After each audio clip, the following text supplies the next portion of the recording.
जय हिंद बच्चों।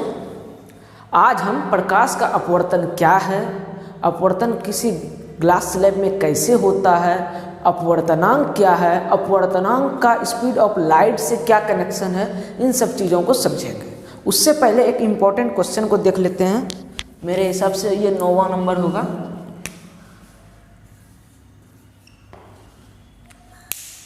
देख लीजिएगा नंबर अपना।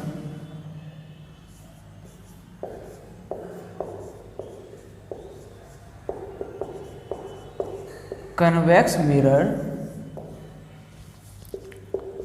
is also called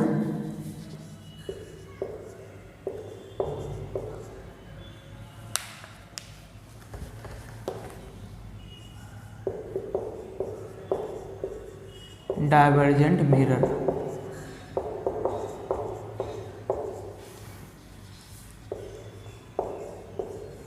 Why?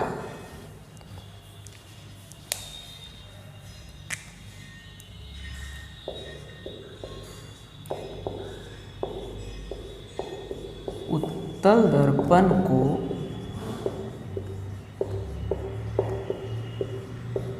अपसारी दर्पण भी कहते हैं।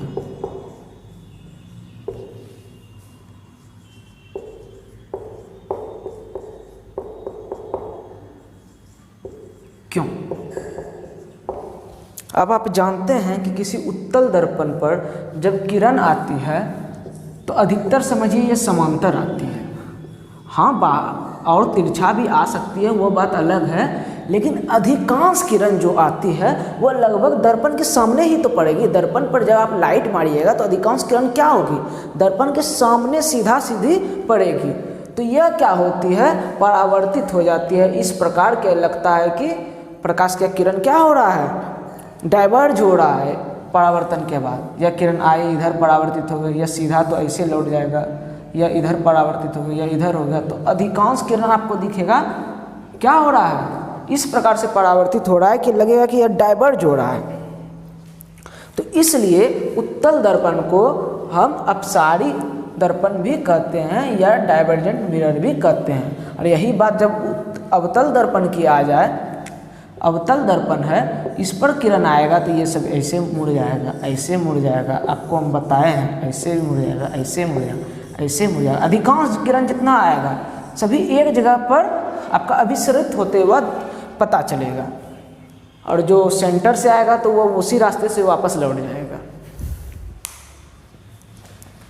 तो इसलिए अवतल दर्पण को कहते हैं अभिसारी दर्पण और उत्तल दर्पण को कहते हैं अपसारी दर्पण। चलिए इसको तेजी से स्टेटमेंट में लिख देते हैं, एग्जाम में पूछा जाता है।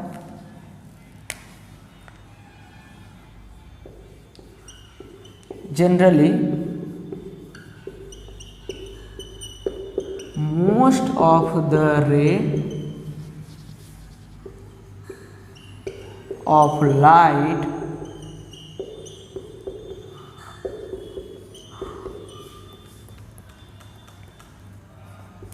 diverges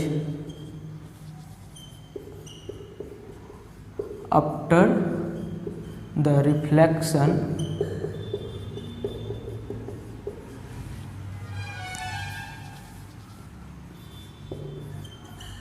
from the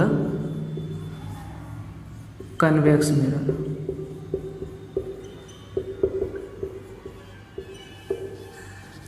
So convex mirror is also called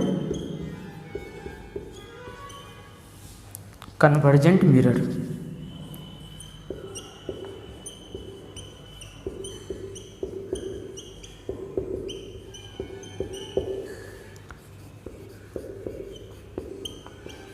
सामान्यतः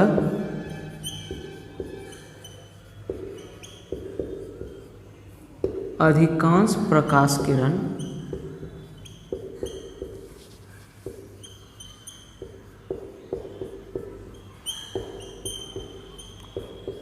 उत्तल दर्पण से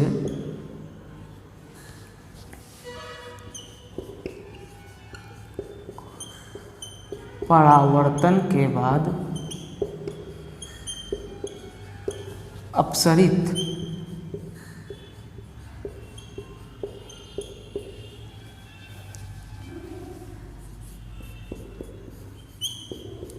हो जाती है, इसलिए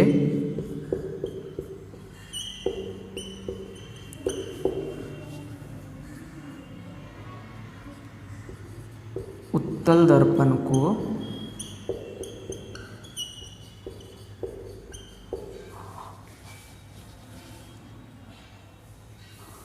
अपसारी दर्पण भी कहते हैं।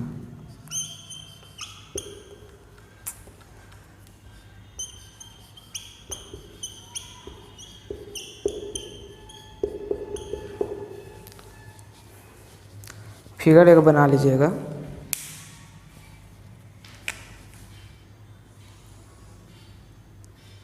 ऐसे इसको उत्तल दर्पण बनाना है। किरण लाइए,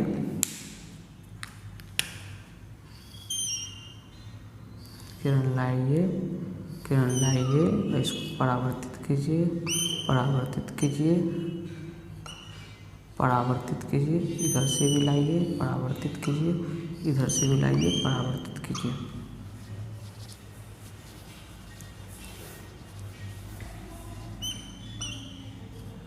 नोट करिए इसको। फिर अवतल दर्पण का तेजी से लिख लेते हैं। चलिए, इसी में आपको दूसरा क्वेश्चन दे देगा 10 नंबर।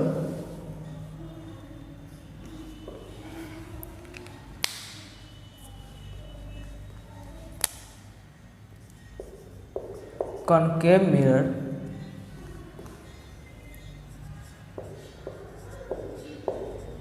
अवतल दर्पण को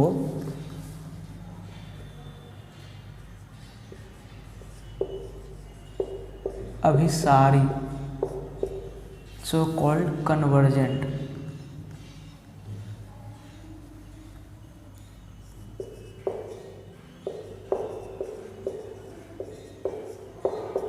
mirror. Why? Generally, most of ray of light converges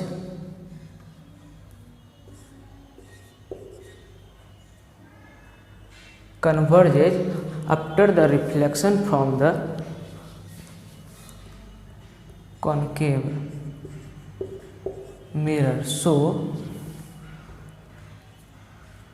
concave mirror is also called, यहाँ पे आप पीछे में लिख दीजिएगा, पिछले वाले में डाइवर्जेंट।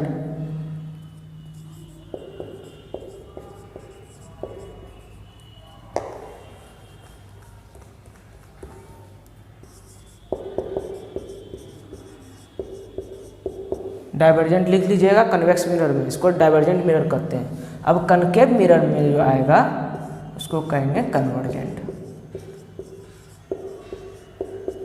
सामान्यतः अधिकांश प्रकाश किरण उत्तल दर्पण नहीं अवतल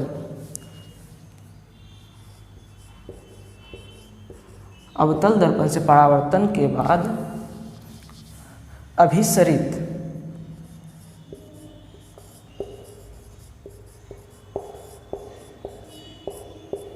अभिसरित हो जाती है, इसलिए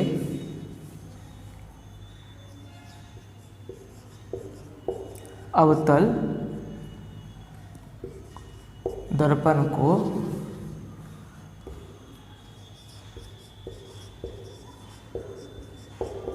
अभिसारी दर्पण भी कहते हैं।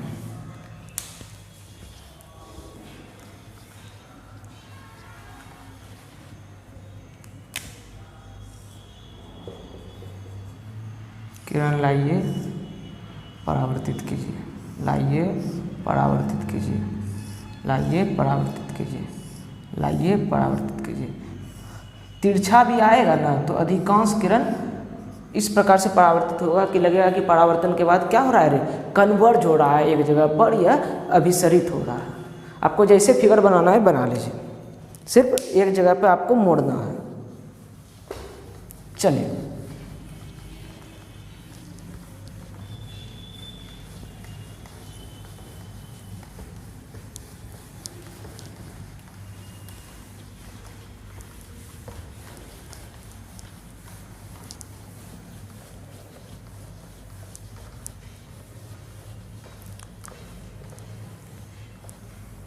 अब आपको हम मिरर की पहचान करने सिखाएंगे कि दर्पण पर जब प्रतिबिंब बनता है तो आप कैसे जानिएगा यह कौन सा दर्पण है।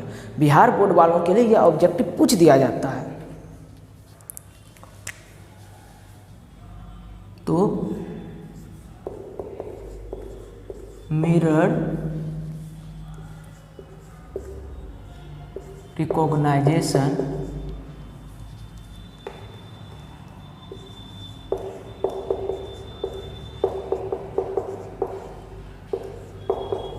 From its image.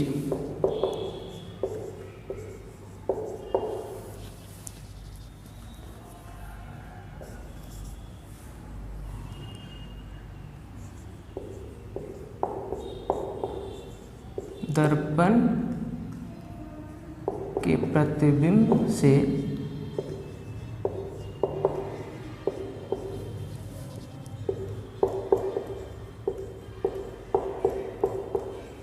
दर्पण की पहचान। अब एक बात बताइए, आपको हम अच्छे से बता चुके हैं, यदि वस्तु विभिन्न स्थिति पर हो फिर भी जब प्रतिबिंब बने वह वस्तु के साइज का बराबर ही हो और आभासी हो, तब आप उसको कौन सा दर्पण कहिएगा। वस्तु को आप कहीं पे भी रखिए लेकिन उसका प्रतिबिंब वस्तु के साइज के बराबर ही बनता है। तो ऐसा तो होता है समतल दर्पण में, तो उसको आपको कह देना है समतल दर्पण।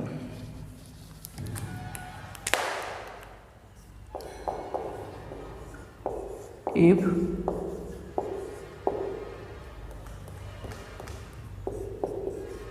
the size of image is always equal to the size of object for different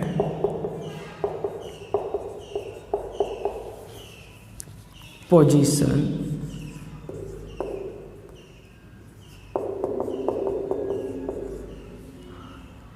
and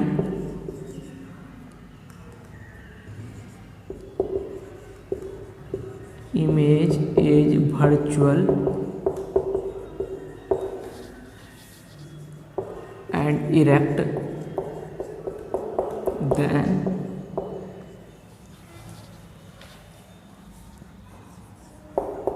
mirror would be plane.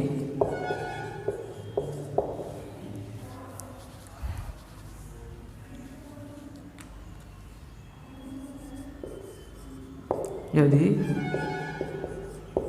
वस्तु की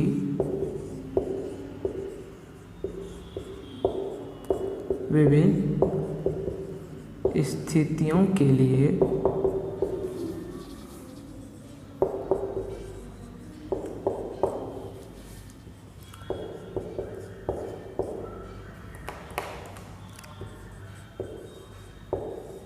प्रतिबिंब का साइज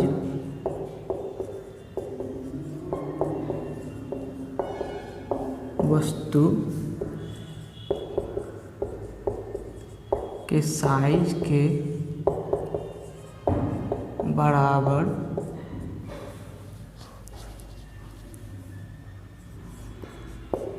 आता हो तथा प्रतिबिंब क्या हो, सीधा तथा आभासी, सीधा तथा आभासी हो। यहाँ पे और दीजिए, और प्रतिबिंब सीधा तथा आभासी हो तब दर्पण समतल होगा।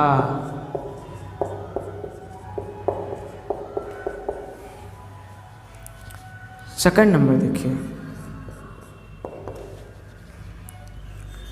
If the image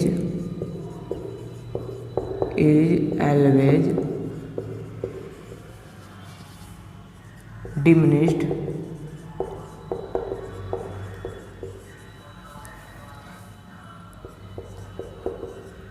virtual and erect then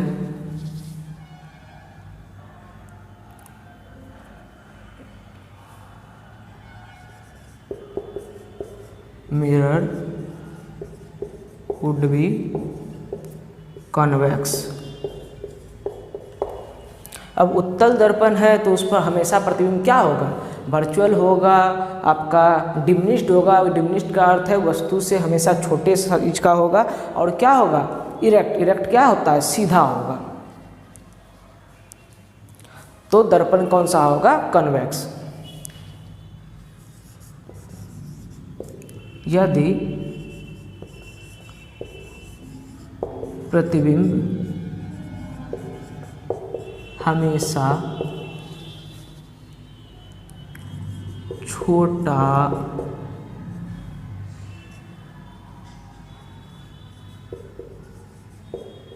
आभासी तथा सीधा हो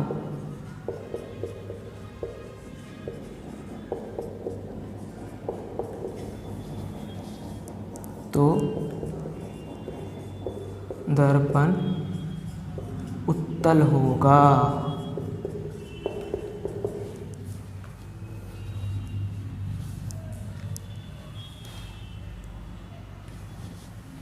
चलिए मिटाएंगे, आप पहले नोट करिए इसको।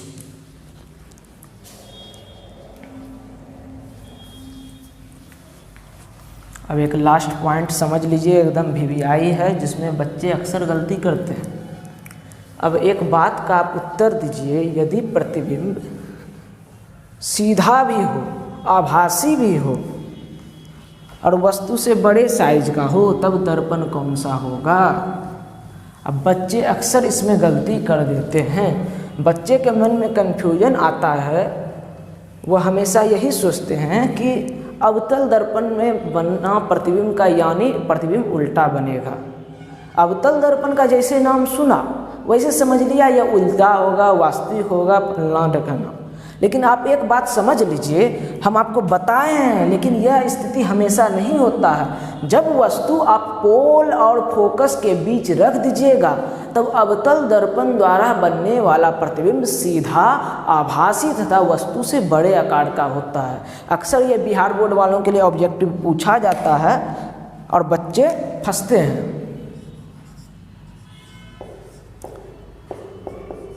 If the image is large या मैग्नीफाइड दीजिए,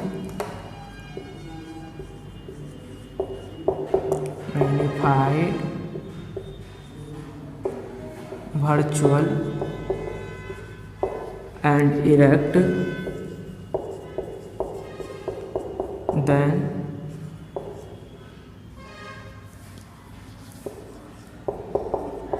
mirror would be concave। इस चीज को एकदम याद रख लीजिए, रट लीजिए।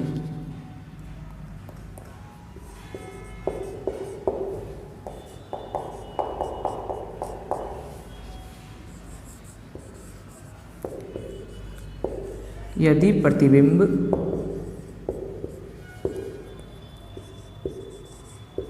सीधा, आभासी तथा आवर्धित हो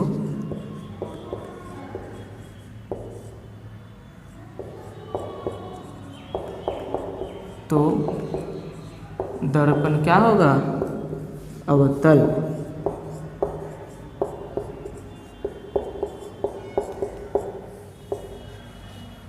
नोट करिए इसको।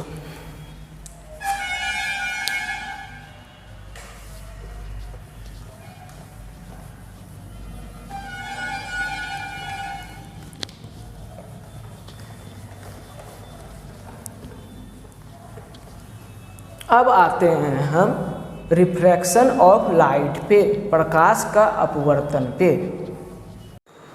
चलिए अब प्रकाश का अपवर्तन को समझते हैं। हम आपको बता चुके हैं कि भिन्न भिन्न माध्यमों में प्रकाश का चाल भिन्न भिन्न होता है। अगर हवा में प्रकाश का चाल 3 लाख किलोमीटर प्रति सेकंड है तो पानी में उसका 3 लाख किलोमीटर प्रति सेकंड नहीं होगा, उससे कम होगा। तो इस चीज़ को कैसे समझा जाए? तो ऑप्टिकल डेंसिटी के टर्म से, प्रकाशीय घनत्व के टर्म से आप ऐसे सीधा समझ लीजिए, जिस माध्यम का ऑप्टिकल डेंसिटी जितना ज़्यादा होगा उस माध्यम में प्रकाश का चाल उतना ही कम होगा, और जिस माध्यम का ऑप्टिकल डेंसिटी यानी प्रकाशीय घनत्व जितना कम होगा उस माध्यम में प्रकाश का चाल उतना ही अधिक होगा। तो इस चीज़ को पहले लिख लीजिए समझने के लिए।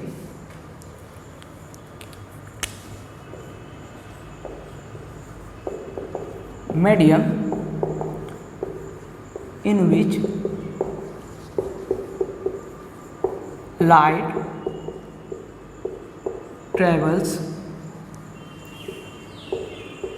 slower, क्या कहेंगे इसको? Optical dense medium.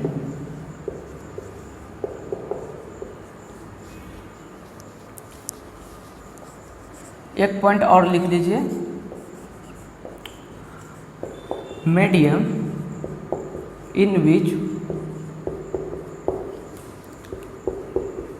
Light travels faster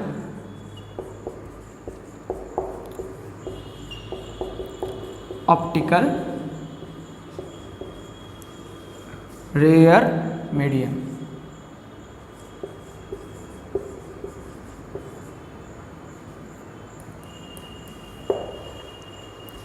Hindi में लिखेंगे माध्यम जिसमें प्रकाश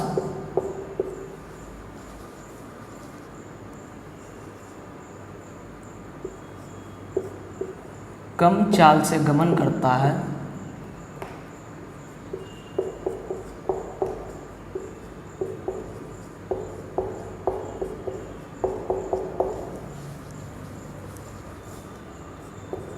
या माध्यम जिसमें प्रकाश धीरे कम चाल से गमन करता है, क्या कहलाता है? प्रकाशीय सघन माध्यम।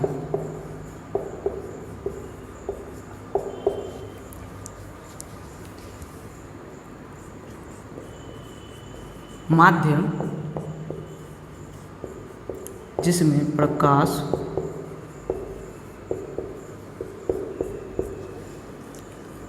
तीव्र चाल से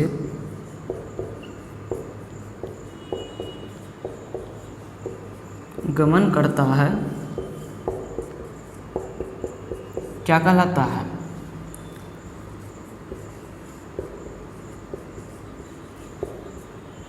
प्रकाशीय विरल माध्यम।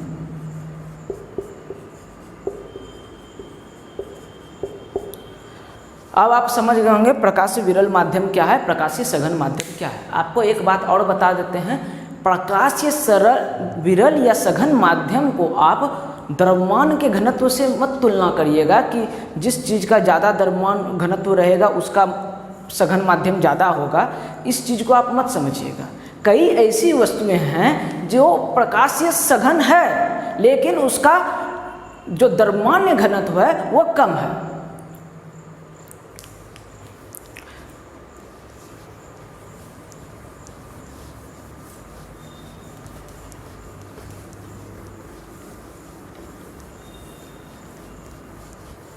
इसीलिए ऑप्टिकल डेंसिटी और मास डेंसिटी दोनों अलग अलग चीज़ है। आपको इस चीज़ का हम एग्जांपल आगे देंगे, लेकिन अब अभी आप इतने समझिए ऑप्टिकल डेंसिटी अलग चीज़ है और मास डेंसिटी अलग चीज़ है, दोनों का एक दूसरे से कोई लेना देना नहीं है।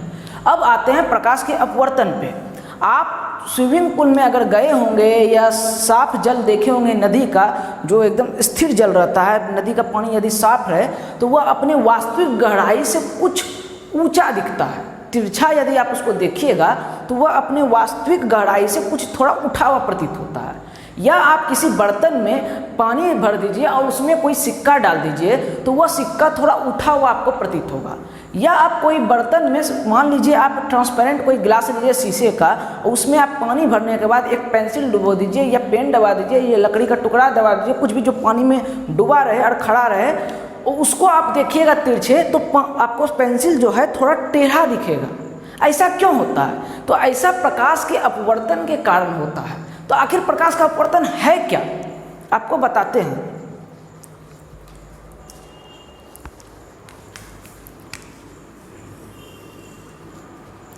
प्रकाश जब एक माध्यम से दूसरे माध्यम में गमन करता है, एक माध्यम से दूसरे माध्यम में जाता है, तब होता क्या है, वह अपने पथ से विचलित हो जाता है, या कहें तो वह अपने रास्ते से थोड़ा मुड़ जाता है। जैसे ये इस डायरेक्शन में जा रहा था तो इसको जाना चाहिए था ऐसे, लेकिन यह थोड़ा सा विचलित होकर इस प्रकार गमन करने लगता है।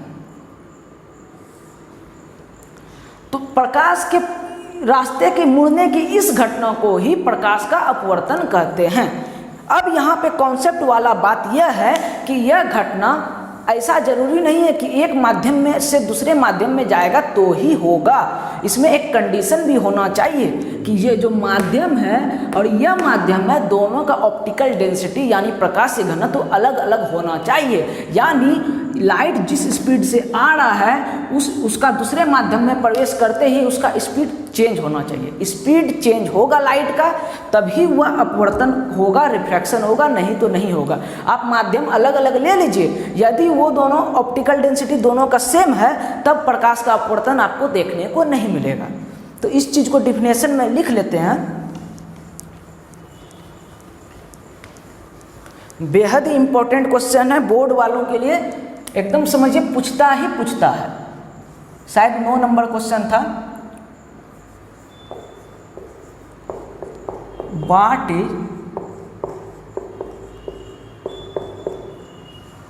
Refraction of light?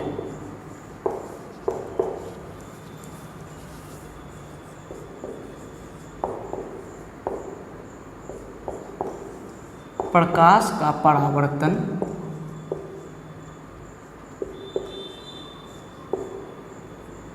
क्या है?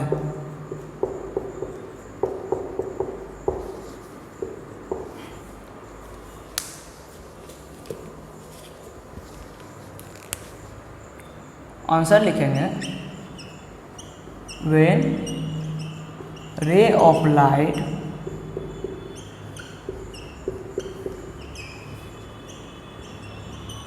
passes through one medium, याद रखिएगा जी, जो मीडियम का बात कर रहे हैं, माध्यम का बात कर रहे हैं, वो ट्रांसपेरेंट होना चाहिए, पारदर्शी होना चाहिए। वरना अपारदर्शी वस्तु आप ईटा ले लीजिए या दीवार ले लीजिए, उसके आर पार लाइट कैसे जाएगा? इसलिए ट्रांसपेरेंट माध्यम हम बात कर रहे हैं। आपको समझ में नहीं आ रहा है तो यहाँ पे वन ट्रांसपेरेंट मीडियम लिख दीजिए, नहीं तो ऐसे भी सही है। When ray of light passes through one medium to another of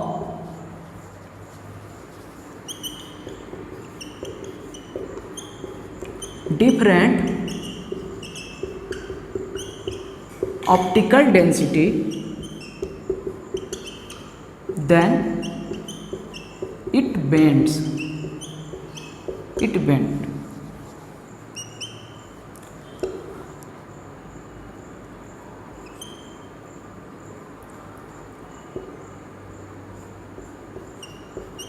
The phenomena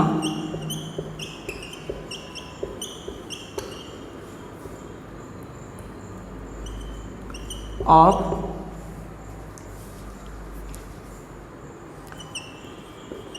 bending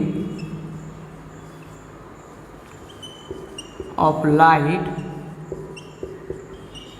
at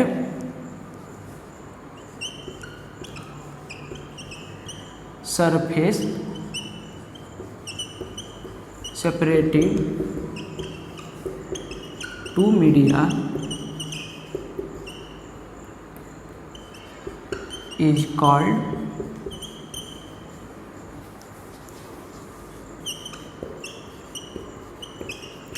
refraction of light. When ray of light passes through one medium to another of different optical density, then it bends. The phenomena of bending of light at surface separating two media is called refraction of light. Hindi वाले लिखेंगे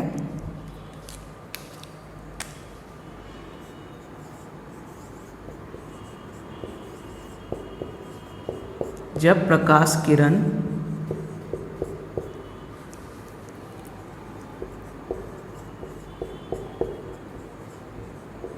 अलग अलग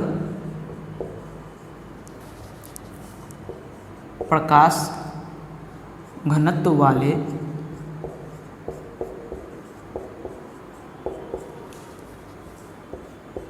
एक माध्यम से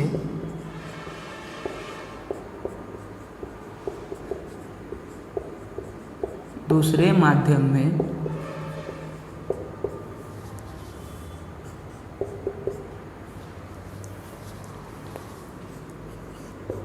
जाता है, तब यह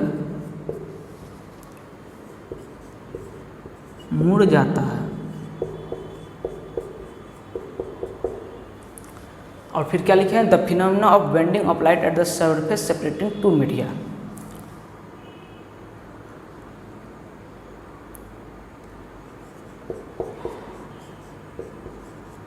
दो माध्यमों को अलग करने वाली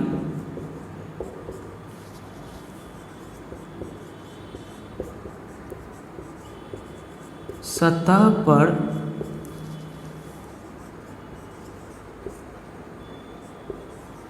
प्रकाश के मुड़ने की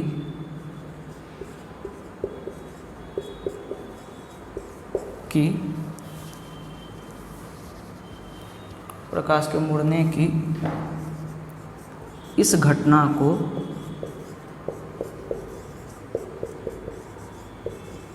प्रकाश का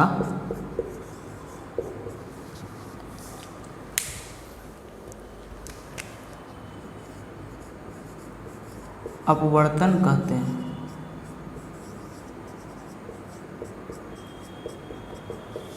जब प्रकाश किरण अलग अलग प्रकाश घनत्व वाले एक माध्यम से दूसरे माध्यम में जाता है, तब यह मुड़ जाता है। दो माध्यमों को अलग करने वाली सतह पर प्रकाश के मुड़ने की इस घटना को प्रकाश का अपवर्तन कहते हैं। इस डिफिनेशन को नोट करिए, हिंदी और इंग्लिश माध्यम वाले दोनों।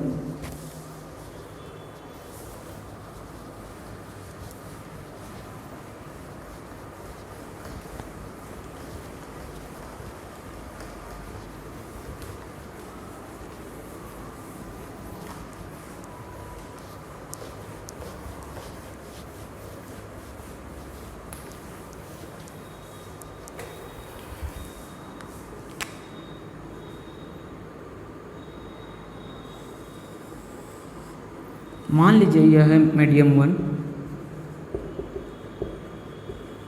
और यह है मीडियम 2।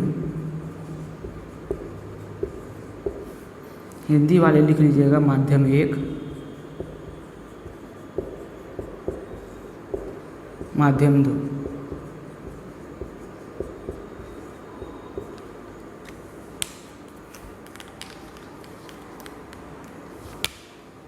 अब प्रकाश किरण आया तिरछा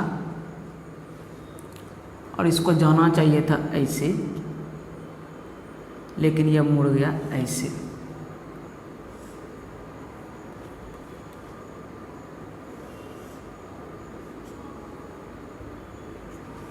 यहाँ पे जहाँ पे यह मुड़ा वहाँ पे एक नॉर्मल बना दीजिए। इस प्रकार प्रकाश का अपवर्तन में आप नॉर्मल बनाते हैं। यह हो गया एन।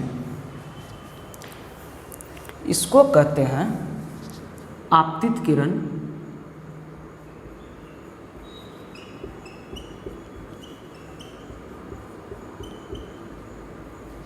इसको कहते हैं, यहाँ पे लिखते हैं अपवर्तित किरण। परावर्तन में लिखते थे परावर्तित किरण, इसको कहेंगे अपवर्तित किरण।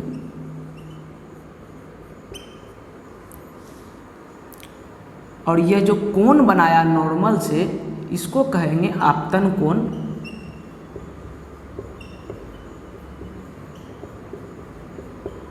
और यह जो कोण बनाया नॉर्मल से, इसको अब मिटा देते हैं।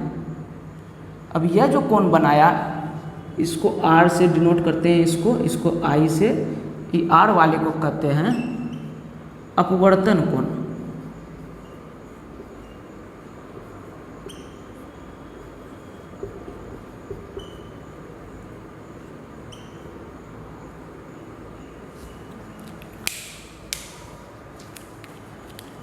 इंग्लिश में लिख लीजिए incident ray angle of incidence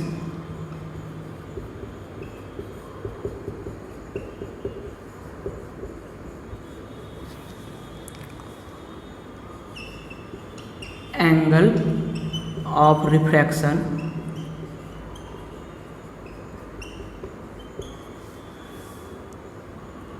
refracted रे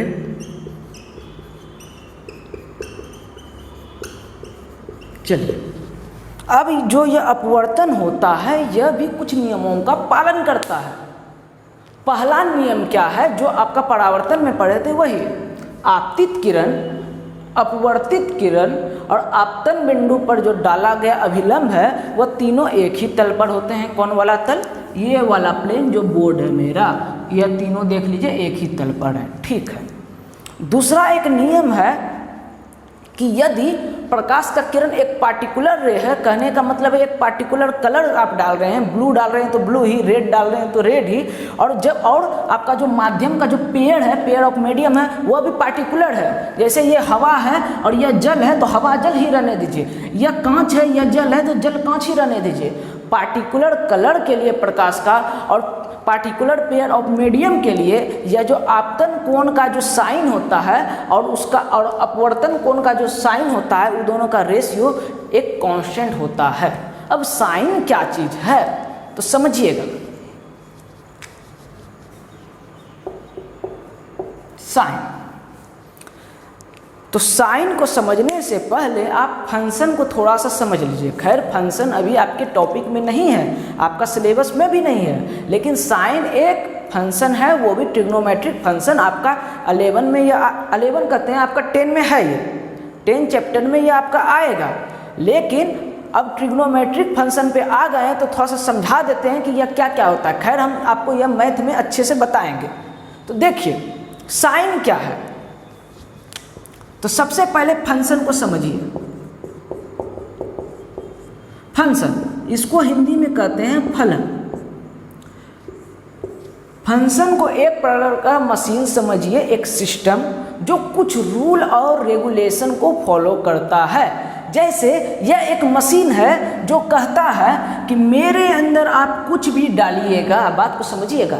यह मशीन क्या कर रहा है, मेरे अंदर आप कुछ भी डालिएगा तो हम उसका स्क्वायर करके उसमें 2 जोड़ देंगे। इस मशीन का काम क्या है, बात को याद रखिएगा। याद नहीं रखना, आपको एग्जांपल दे रहे हैं। मेरे अंदर कुछ भी आप डालिएगा तो उसका स्क्वायर करके हम उसमें +2 कर देंगे। यानी मान लीजिए आप कुछ भी डाल रहे हैं तो x उसको मान लीजिए, x कुछ भी हो सकता है, 1 2 3 4 5 6 कोई भी रियल नंबर, उसमें आप यह मशीन क्या करता है, स्क्वायर कर देता है, अब +2 कर देता है। यानी आप इसमें डाल दिए 2 तो यह आउटपुट क्या देगा, जो मशीन में डालने के बाद जो निकलेगा आपका सामान प्रोडक्ट, वो होगा 2 का स्क्वायर +2 यानी 4 2 6। आप इसमें डाल दीजिए 3 तो ये 3 3 9 2 11 आपको दे देगा।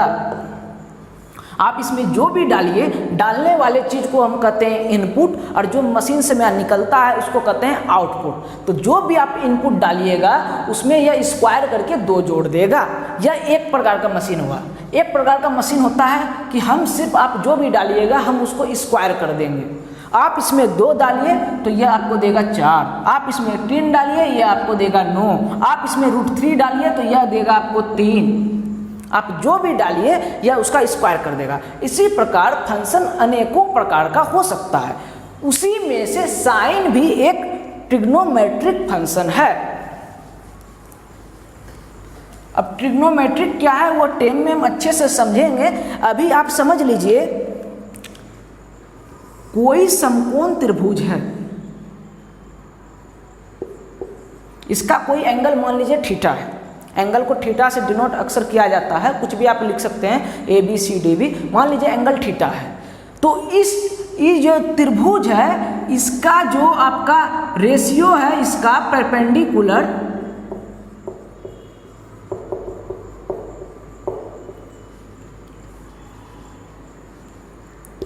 हाइपोटेनस बेस, समझिएगा अच्छे से। साइन फंक्शन क्या कहता है, कोई भी आप समकोण त्रिभुज लीजिए और उसका यदि एंगल आप मेरे में इनपुट डालिएगा तब हम उस वो जो एंगल से जो बना त्रिभुज है उसका हम परपेंडिकुलर और बेस का रेशियो बता देंगे। माफ कीजिएगा, उसका हम परपेंडिकुलर और हाइपोटेनस का रेशियो बता देंगे। तो साइन फंक्शन क्या कर रहा है, आप मेरे अंदर जो भी एंगल डालिएगा उस एंगल से बनने वाले समकोण त्रिभुज का हम परपेंडिकुलर और हाइपोटेनस का रेशियो बता देंगे। यानी यदि यह थीटा है और यह साइन मशीन है, इसमें यदि आप थीटा डाल दिए, यहाँ पे डालिएगा, एंगल यहाँ पे रखा जाता है, तब जो यह देगा यह P/H आपको देगा। कोई भी त्रिभुज लीजिए उसका एंगल आप इसमें धरिए, उसका रेशियो ये बता देगा, बिना नापे सिर्फ एंगल से ये बता देगा कि वो परपेंडिकुलर यानी लंब और कर्ण का रेशियो क्या है। तो साइन एक ऐसा फंक्शन है जो किसी समकोण त्रिभुज का लंब और कर्ण का रेशियो अनुपात को बताता है।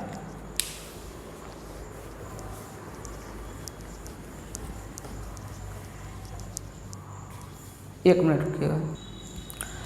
हाँ, तो साइन फंक्शन को हम समझ गए, वो क्या करता है, कोई भी आप एंगल दीजिए, उस एंगल से बनने वाले वह समकोण त्रिभुज का आपका परपेंडिकुलर और हाइपोटेनस का रेशियो बता देगा। तो इसका फर्स्ट लॉ हम समझ गए कि आपतन कोण, अपवर्तन कोण और आपतन बिंदु पर डाला गया अभिलंब तीनों एक ही तल पर होते हैं। और दूसरा नियम क्या है, अगर पार्टिकुलर रे आप ले रहे हैं, अब पार्टिकुलर पेयर ऑफ मीडियम ले रहे हैं, तब जो इसका आपतन कोण का एंगल होगा उसका साइन और यह जो अपवर्तन कोण का एंगल है उसका साइन, या दोनों का साइन का रेशियो एक कांस्टेंट आएगा हमेशा। तो इस चीज को लिख लेते हैं।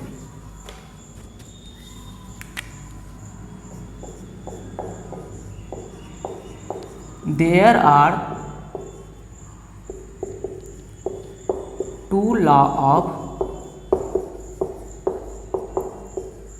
रिफ्रैक्शन। फर्स्ट लिखिए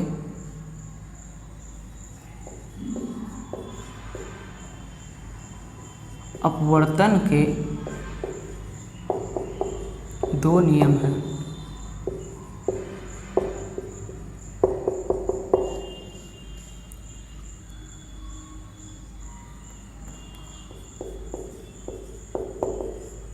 The incident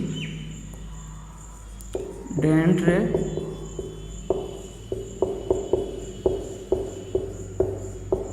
the refracted ray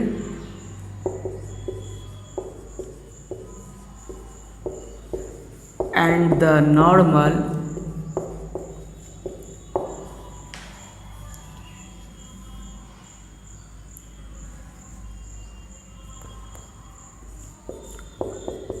on the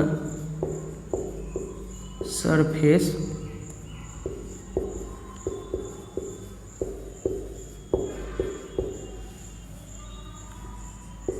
separating two media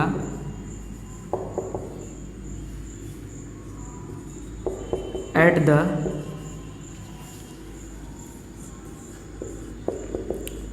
point of incidence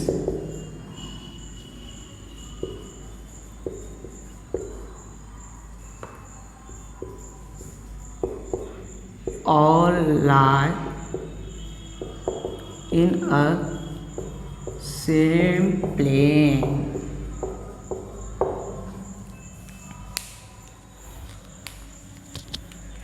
वह फिगर भी आपको बनाना है, डिफिनेशन के बाद फिगर बनाना है, उसके बाद यह नियम लिखना है। अब लिखिए हिंदी में, आपतित किरण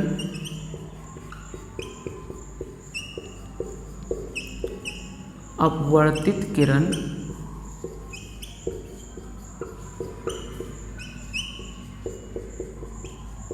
और दो माध्यमों को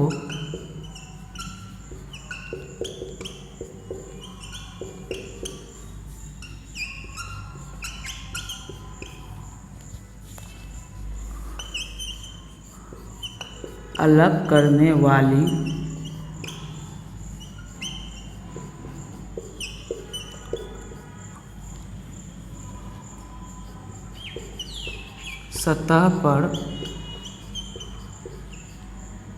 सतह के आपतन बिंदु पर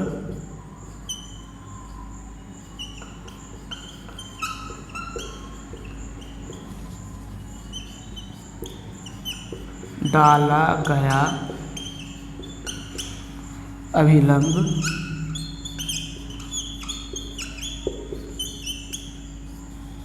तीनों एक ही तल पर होते हैं।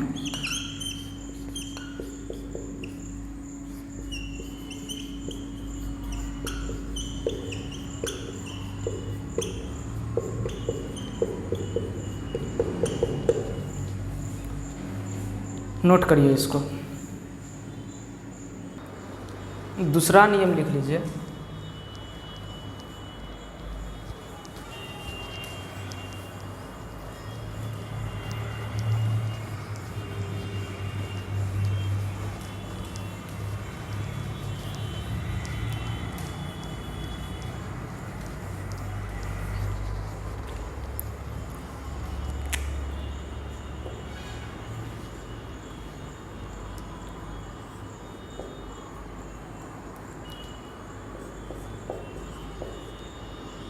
कोण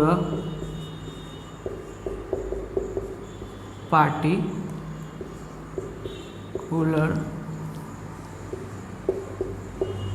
color of light and given pair of media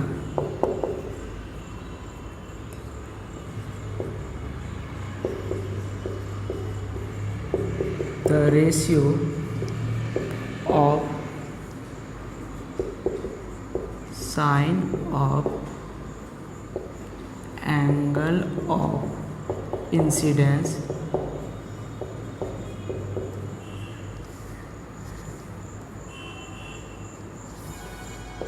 to the sine of angle of refraction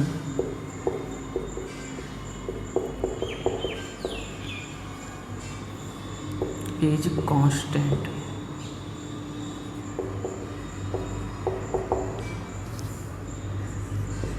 It is also known as Snell's law. इसको स्नेल का भी नियम कहते हैं, बेहद ही इम्पोर्टेंट है।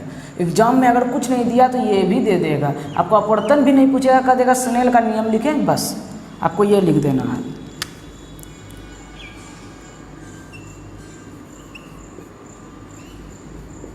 प्रकाश के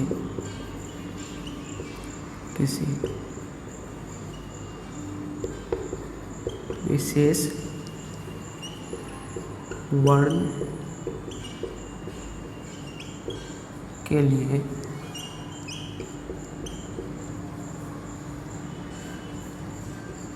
तथा दिए गए दो माध्यमों के लिए आपतन कोण की ज्या, साइन को हिंदी में ज्या कहते हैं,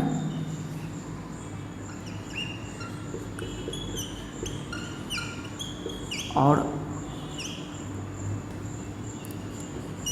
अपवर्तन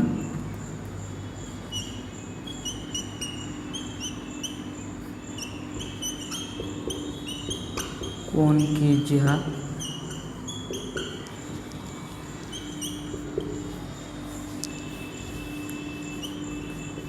के अनुपात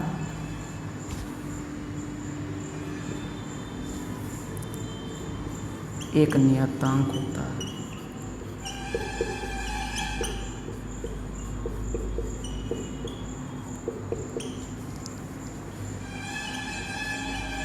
इसे स्नेल का नियम कहते हैं।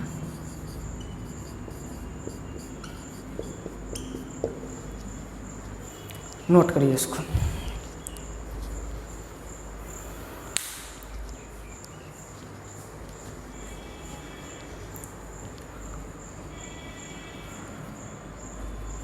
यहाँ पे अगर दिख रहा है तो लिख दीजिए, हिंदी इंग्लिश दोनों वाले लिखेंगे।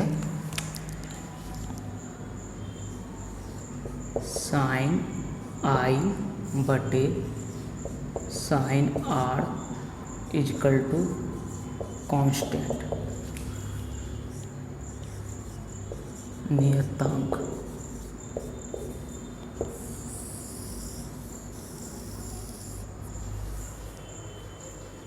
नोट कर लीजिए।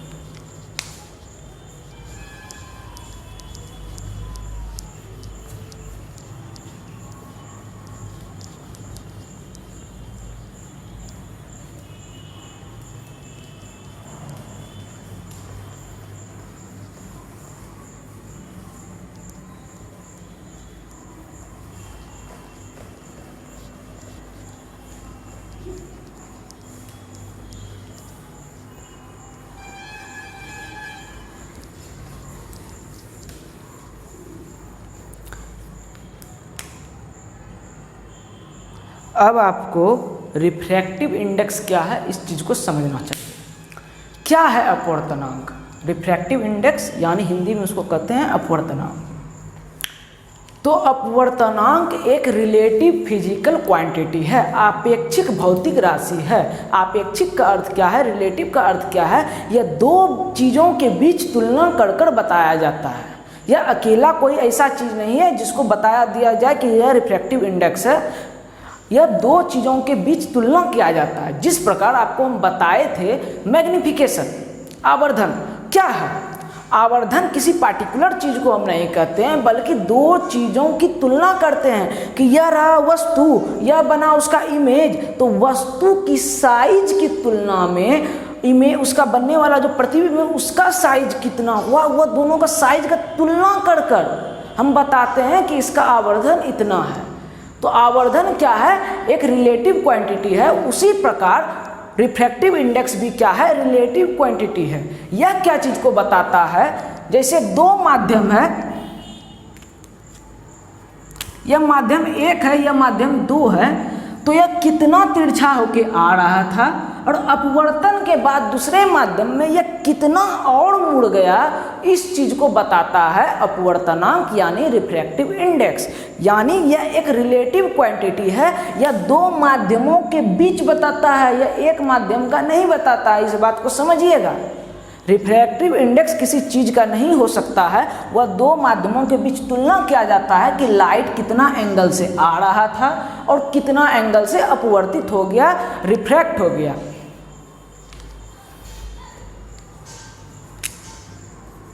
तो लिख लीजिए refractive index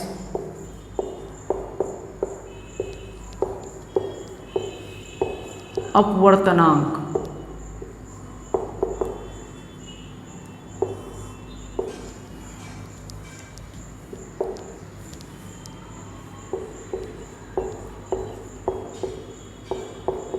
the extent of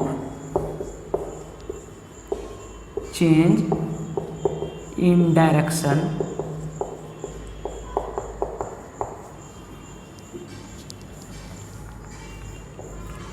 of light during refraction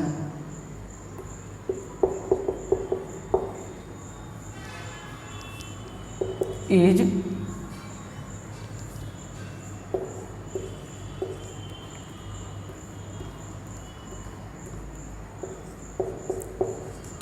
expressed in terms of refractive index. The extent of change in direction of light during refraction is expressed in terms of refractive index.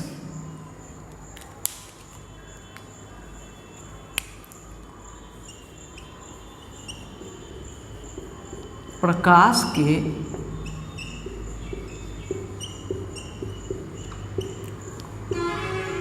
अपवर्तन के दौरान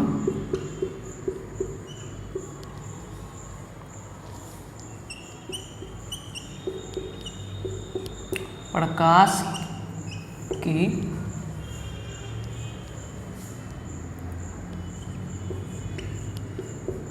दिशा बदलने का प्रसार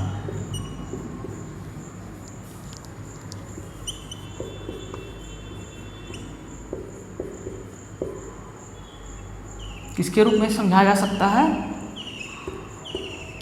अपवर्तनांक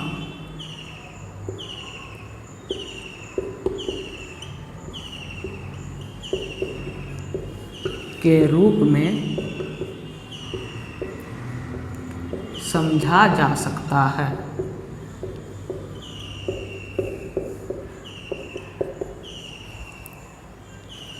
समझिएगा बात को।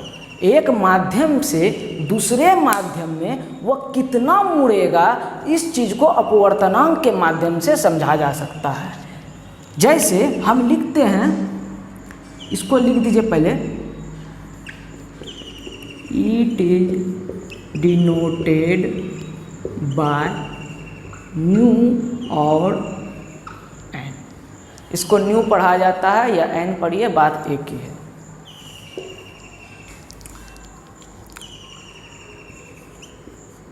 इसे न्यू या एन से सूचित करते हैं।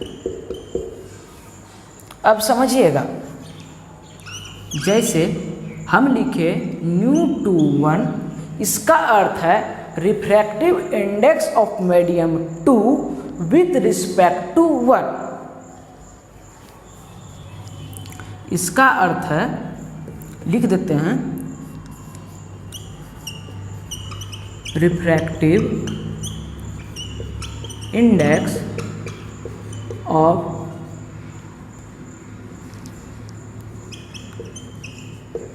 Medium 2 with respect to medium 1 is expressed as nu two 1, और इसको आप ऐसे भी लिख सकते हैं, nu two 1, refractive index of medium 2 with respect to 1।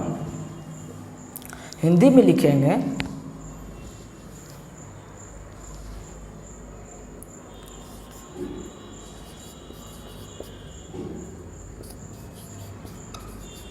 पहले माध्यम का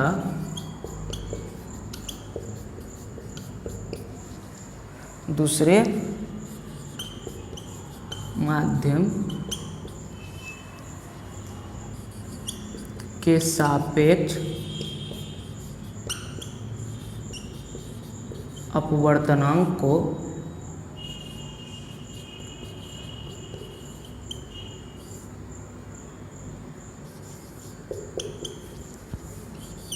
न्यू टू 1 या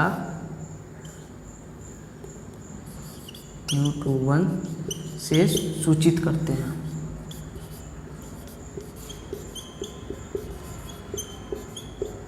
यह व्यक्त करते हैं। जो लिखना है लिखिए,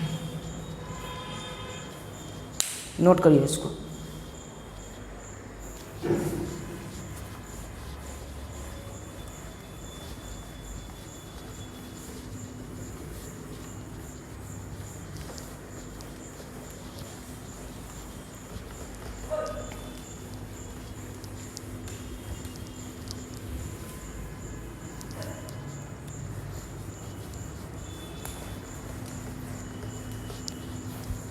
जैसे देखिए हम लिखे N21, इसका अर्थ है refractive index of medium 2 with respect to, किसके रिस्पेक्ट में, 1 के रिस्पेक्ट में 2 का रिफ्रैक्टिव इंडेक्स कितना है। इसको आप इक्वल टू लिख सकते हैं N2/N1, यानी दूसरे माध्यम का अपवर्तनांक बटे पहले माध्यम का अपवर्तनांक। एक बात आप और लिख सकते हैं, refractive index of medium 1 with respect to medium 2 को आप लिख सकते हैं 1/N21। कैसे समझिएगा, N12 को हम लिख सकते हैं N1/N2, ठीक है। अब यहाँ देखिए 1/N21 को कैसे लिख सकते हैं, N2/N1, ये ऊपर आ जाएगा इक्वल टू N1/N2, तो इसीलिए N12 इक्वल टू 1/N21 लिख सकते हैं। अब आप सोचिएगा ये N2/N1 हम क्या लिख दिए, आप बताए थे कि रिफ्रैक्टिव इंडेक्स रिलेटिव क्वांटिटी है, तब आप कैसे लिख दिए कि दूसरे माध्यम का अपवर्तनांक बटे पहले माध्यम का अपवर्तनांक। आप किसी पार्टिकुलर मीडियम का अपवर्तनांक कैसे बता सकते हैं, आपको तो 2 माध्यमों के बीच तुलना न करना पड़ेगा। तो इस चीज का भी आपको अब जवाब मिलेगा, पहले इसको नोट कर लीजिए।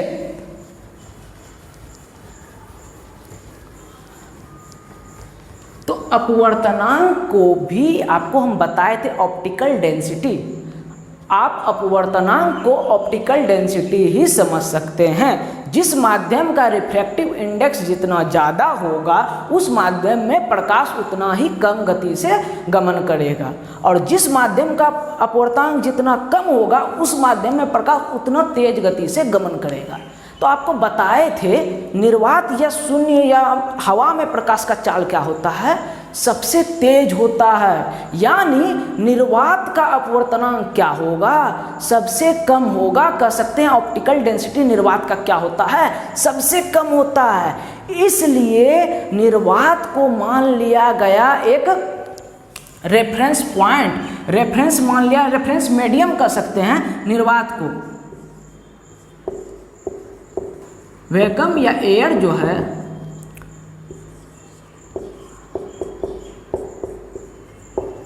चूंकि इसमें सबसे तेज गति से प्रकाश गमन करता है, इसलिए इसको रेफरेंस मीडियम मान लिया गया कि हम किसी अगर पार्टिकुलर मीडियम का रिफ्रैक्टिव इंडेक्स बताना है तो इससे तुलना कर देंगे, और इसका रिफ्रैक्टिव इंडेक्स क्या आता है, RI 1.0001, लगभग 1 के करीब। क्योंकि इसका रिफ्रैक्टिव इंडेक्स 1 है तो अन्य माध्यमों का हम तुलना इसके सापेक्ष में कर सकते हैं और पार्टिकुलर मीडियम का रिफ्रैक्टिव इंडेक्स बता सकते हैं। हम आपको बोले थे कि रिफ्रैक्टिव इंडेक्स पार्टिकुलर मीडियम का नहीं निकाला जा सकता है, लेकिन यदि हम पहला मीडियम को वैक्यूम या एयर मान लें और इसको रेफरेंस मीडियम मान लें, तब इससे तुलना कर कर हम अन्य माध्यमों का रिफ्रैक्टिव इंडेक्स निकाल सकते हैं। हम फिर से बता रहे हैं, हम किसी पार्टिकुलर मीडियम का रिफ्रैक्टिव इंडेक्स नहीं बता रहे हैं, हम तुलना ही कर रहे हैं अभी भी, लेकिन एयर में सबसे कम होता है तो इससे तुलना करने के बाद एब्सोल्यूट रिफ्रैक्टिव इंडेक्स मान लिया जाता है। जैसे देखिए, पहले आप लिख लीजिए रिफ्रैक्टिव इंडेक्स का एक टर्म लिख लीजिए, व्हेन मीडियम 1 इज एयर और vacuum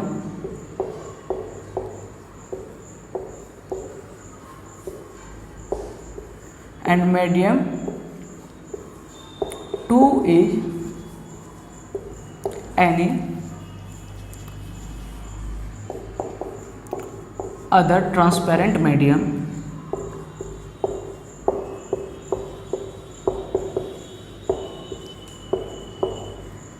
then refractive index of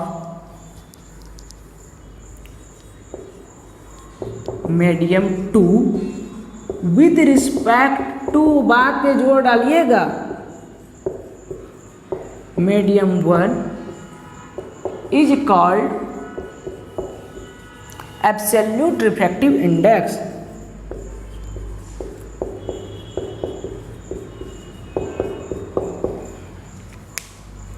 याद रखिएगा इस बात को।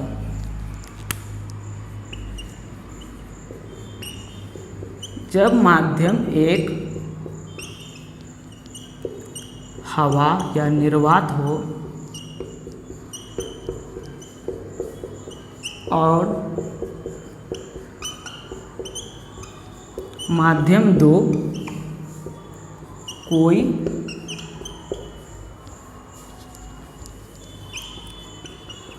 अन्य पारदर्शी माध्यम हो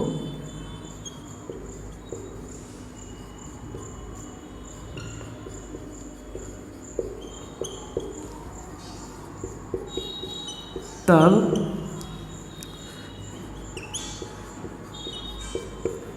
दूसरे माध्यम का क्या लिखा है, पहले माध्यम के सापेक्ष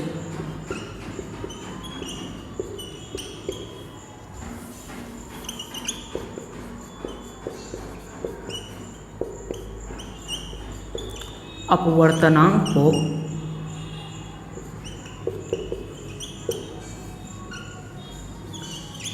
निरपेक्ष अपवर्तनांक कहते हैं।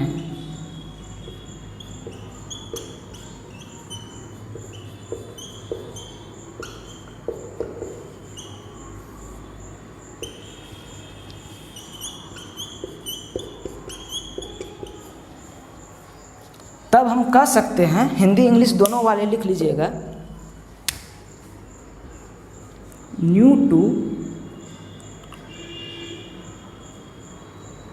1 is equal to nu 2 by nu 1 is equal to nu. आप इसको सिर्फ न्यू 2 लिख सकते हैं।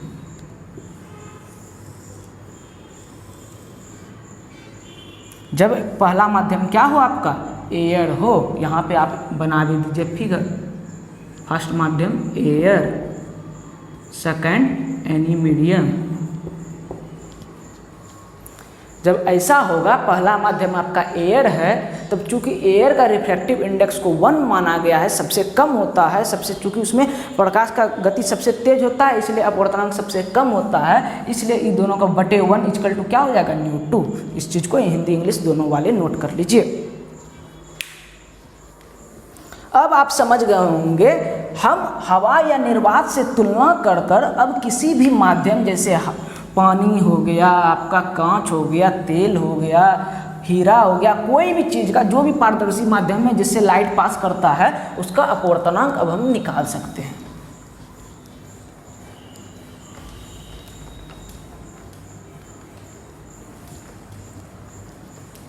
तो पहले छोटा सा टर्म जान लीजिए कि जब लाइट डेंसर का अर्थ समझिएगा, फिर से हम बोल रहे हैं, अभी हम सिर्फ ऑप्टिकल का बात कर रहे हैं। जब लाइट ऑप्टिकल डेंसर से ऑप्टिकल रेयरर मीडियम में प्रवेश करता है, तब वह क्या होता है, अभिलंब की ओर यानी नॉर्मल की ओर थोड़ा शिफ्ट हो जाता है, झुक जाता है।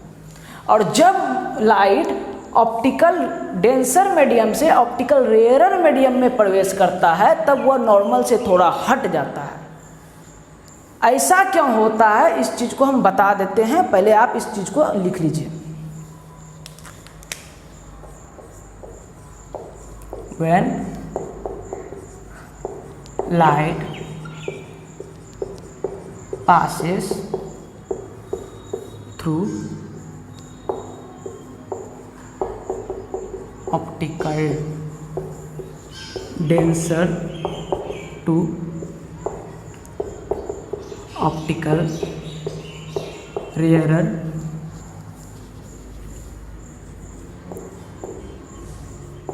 medium, then it bent toward the normal.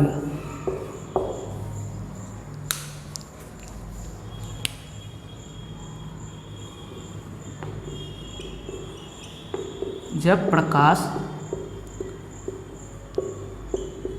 सघन से, माफ कीजिएगा, विरल से सघन माध्यम में प्रवेश करता है तो यह अभिलंब की ओर मुड़ जाता है।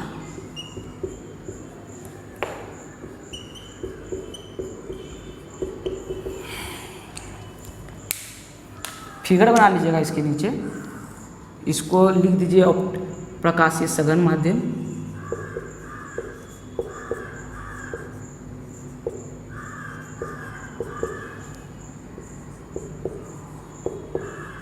प्रकाशीय विरल, optical rarer, optical denser.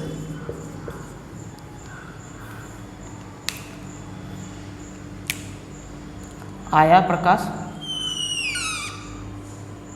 Normal खींच दीजिए प्रकाश की ओर, नॉर्मल की ओर ये मुड़ जाएगा। नोट कर लीजिए इसको। और यह आपको इतना लंबा चौड़ा नहीं लिखना है, तो आप सीधा लिख सकते हैं यहाँ पे, इसको लिखिए मीडियम 1, इसको लिख दिए मीडियम 2, और यहाँ पे लिख दीजिए साइड में, यहीं पे लिखिए क्या है, μ2 इज ग्रेटर देन μ1, यानी रिफ्रैक्टिव इंडेक्स 2 का 1 से ज़्यादा है। इसका भी अर्थ होगा कि ऑप्टिकल डेंसिटी 2 का 1 से ज़्यादा है। ये भी स्टेटमेंट लिख दीजिएगा, तो ये दोनों को लिखने का कोई ज़रूरत नहीं है, इसको नोट करिए। दूसरा पॉइंट लिखिए, when light passes through optical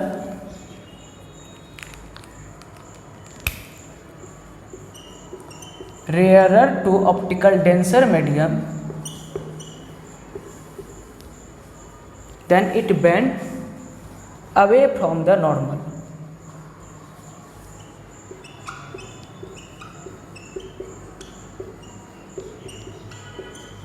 जब प्रकाश सघन से विरल माध्यम में जाता है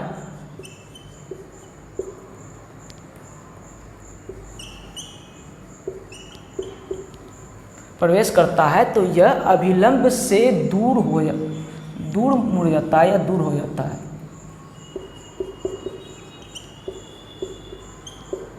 हो जाता है। अब हम इस चीज़ को मिटा देते हैं।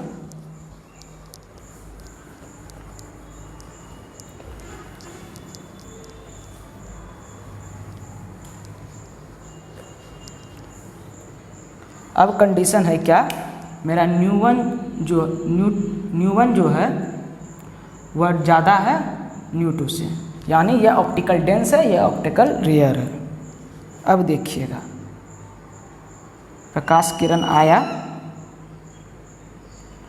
नॉर्मल खींच दीजिए, अब यह अभिलंब से दूर हट जाएगा। इस चीज़ को भी नोट कर लीजिए। मीडियम 1 मेरा क्या है, अभी डेंस है, और मीडियम 2 क्या है, मेरा थोड़ा रेयर है एज कंपेयर टू मीडियम 1। इस चीज़ को नोट करिए।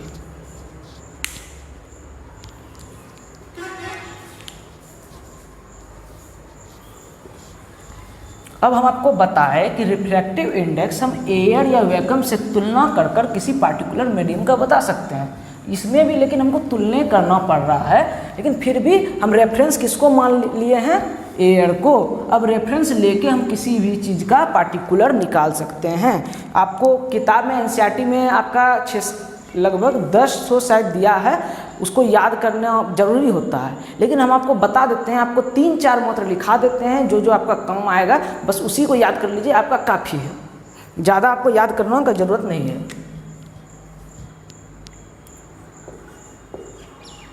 मीडियम ऑब्जेक्टिव में पूछ सकता है कि इस मीडियम का ऑप्टिकल डेंसिटी कितना है, या ऑप्टिकल डेंसिटी बोल देगा, या कह देगा रिफ्रैक्टिव इंडेक्स कितना है। आपको बात चेंज करके भी दे सकता है, ऑप्टिकल डेंसिटी भी पूछ सकता है और रिफ्रैक्टिव इंडेक्स भी पूछ सकता है। तो दोनों एक ही चीज़ है, याद रखिएगा। मीडियम हो गया और ये हो गया RI या ऑप्टिकल डेंसिटी।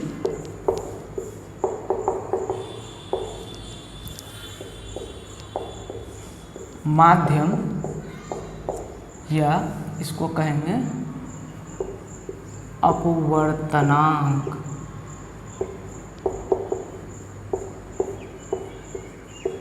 प्रकाशीय घनत्व।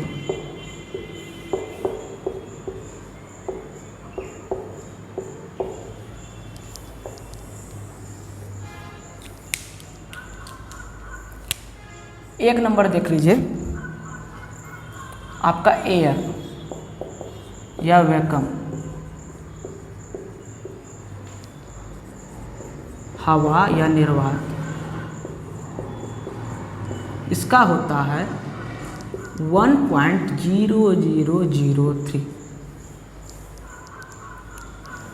दूसरा नंबर वाटर, जल कहेंगे हिंदी में, इसका होता है 1.33। तीसरा लिखिए आपका है किरोसिन,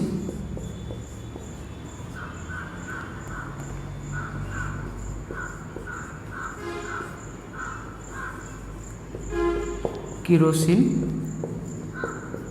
इसका होता है 1.44। चौथा लिखिए तारपीन,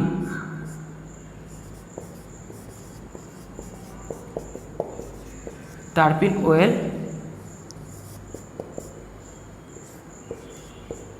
तारपीन का तेल या तारपीन तेल,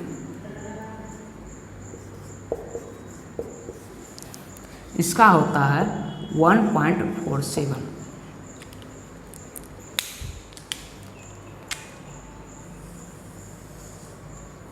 एक लास्ट लिख लीजिए, इम्पॉर्टेंट है बिहार बोर्ड वालों के लिए ऑब्जेक्टिव। ये पांचों इम्पॉर्टेंट ही समझिए, पांचों को अच्छे से रट लीजिएगा। डायमंड, हीरा कहेंगे, इसका होता है 2.42।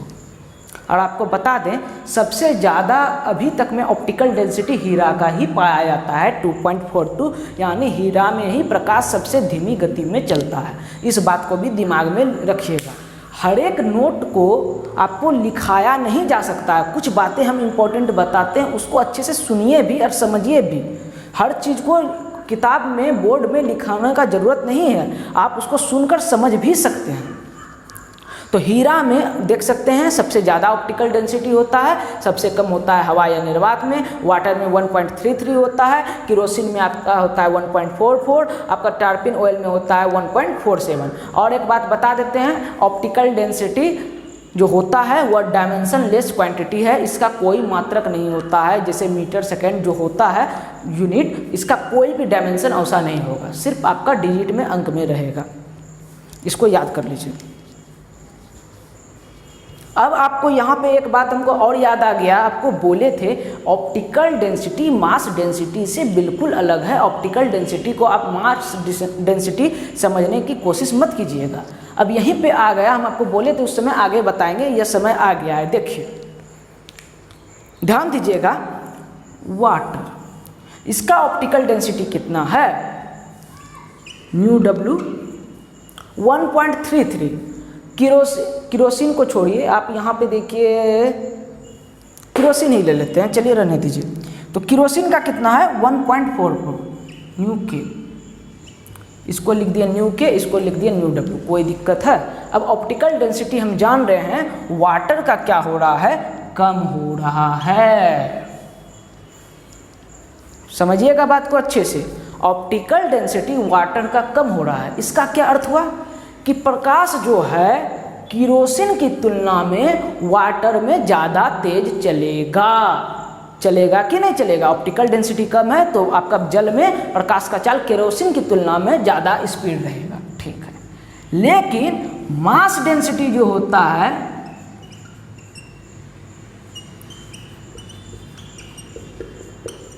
Of water is greater then mass density of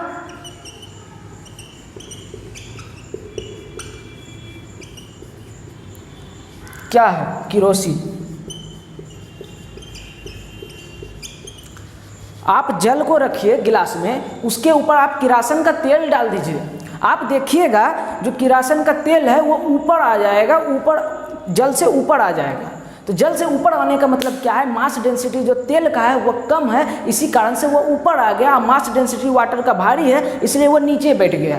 तो हम जब देखते हैं प्रैक्टिकल करके तो तेल ऊपर आ जाता है और पानी हमेशा नीचे रहता है। तो हम समझते हैं पानी जो है तेल से क्या होता है, थोड़ा सा मास डेंसिटी ज़्यादा होता है पानी का तेल के कंपैरिजन में। लेकिन ऑप्टिकल डेंसिटी देखते हैं, यहाँ मेरा किरोसिन का ऑप्टिकल डेंसिटी ज़्यादा हो गया, यानी किरोसिन में मेरा कम स्पीड से चलेगा। अब मास डेंसिटी में कहते हैं किरोसिन आपका क्या है, थोड़ा सा वो है, मास डेंसिटी उसका कम है। तो मास डेंसिटी देख सकते हैं आप ऐसे, किरोसिन का वाटर से कम है, लेकिन ऑप्टिकल डेंसिटी किरोसिन का वाटर से ज़्यादा है। तो इस चीज़ में आप तुलना कर सकते हैं कि ऑप्टिकल डेंसिटी और मास डेंसिटी दोनों अलग अलग है। इस चीज़ को अभी आप नोट कर लीजिए दिमाग में रखने के लिए, आप इसको एक समझने का कोशिश नहीं कीजिएगा। मास डेंसिटी ऑफ वाटर, इसको हिंदी में लिख देंगे, जल का द्रव्यमान घनत्व, और यहाँ पे लिख दीजिएगा घनत्व।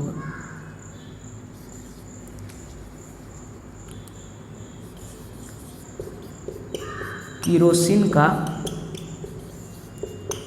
द्रव्यमान घनत्व। चलिए नोट कर लीजिए इसको भी।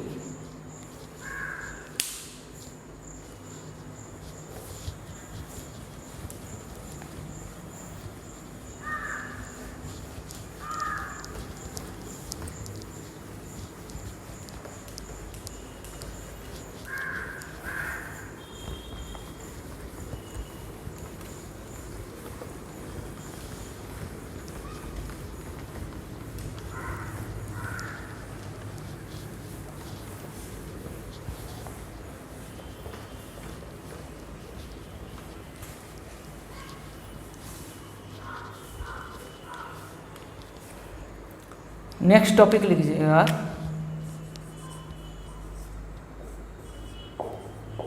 स्पीड ऑफ लाइट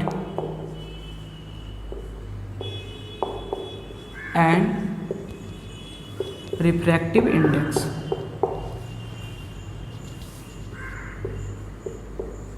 प्रकाश का चाल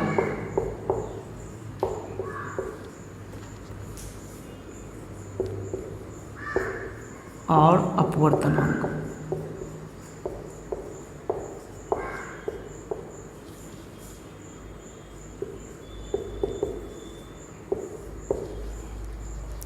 समझिएगा, हम आपको बताए हैं जिस माध्यम का अपवर्तनांक कम होता है उसमें प्रकाश क्या होता है, तेज गति में चलता है।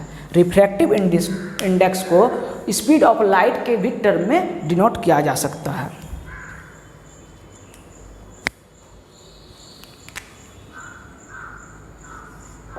If v1 is speed of light in medium 1 and v2 is speed of light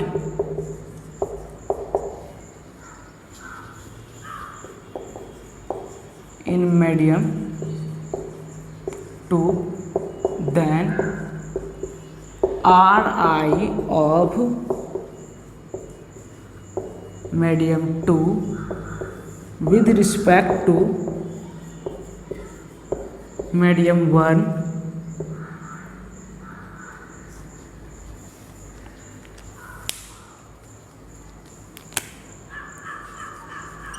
यदि V1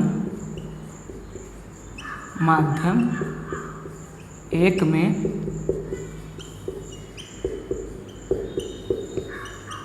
प्रकाश की चाल है और V2 माध्यम 2 में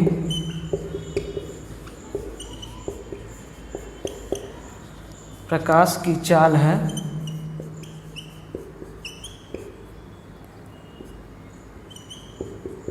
तो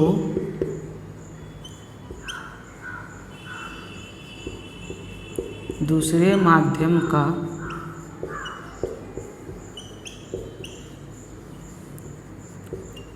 पहले माध्यम के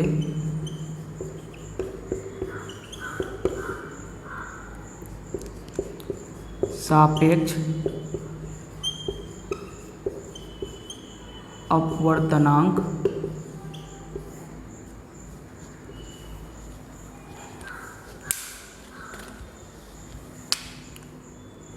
new is equal to nu two 1, refractive index of 2 with respect to 1 is equal to क्या होगा, आपका पहले माध्यम में प्रकाश का चाल बटे दूसरे माध्यम में प्रकाश का चाल। यानी दूसरे माध्यम का रिफ्रैक्टिव इंडेक्स कितना है, इस चीज़ को देखने के लिए आप पहले माध्यम का स्पीड ऑफ लाइट ले लीजिए और दूसरे माध्यम का स्पीड ऑफ लाइट ले लीजिए, वो दोनों का रेशियो करिए, वही दूसरे माध्यम का पहले माध्यम के सापेक्ष अपवर्तनांक होगा। इस चीज़ को नोट कर लीजिए।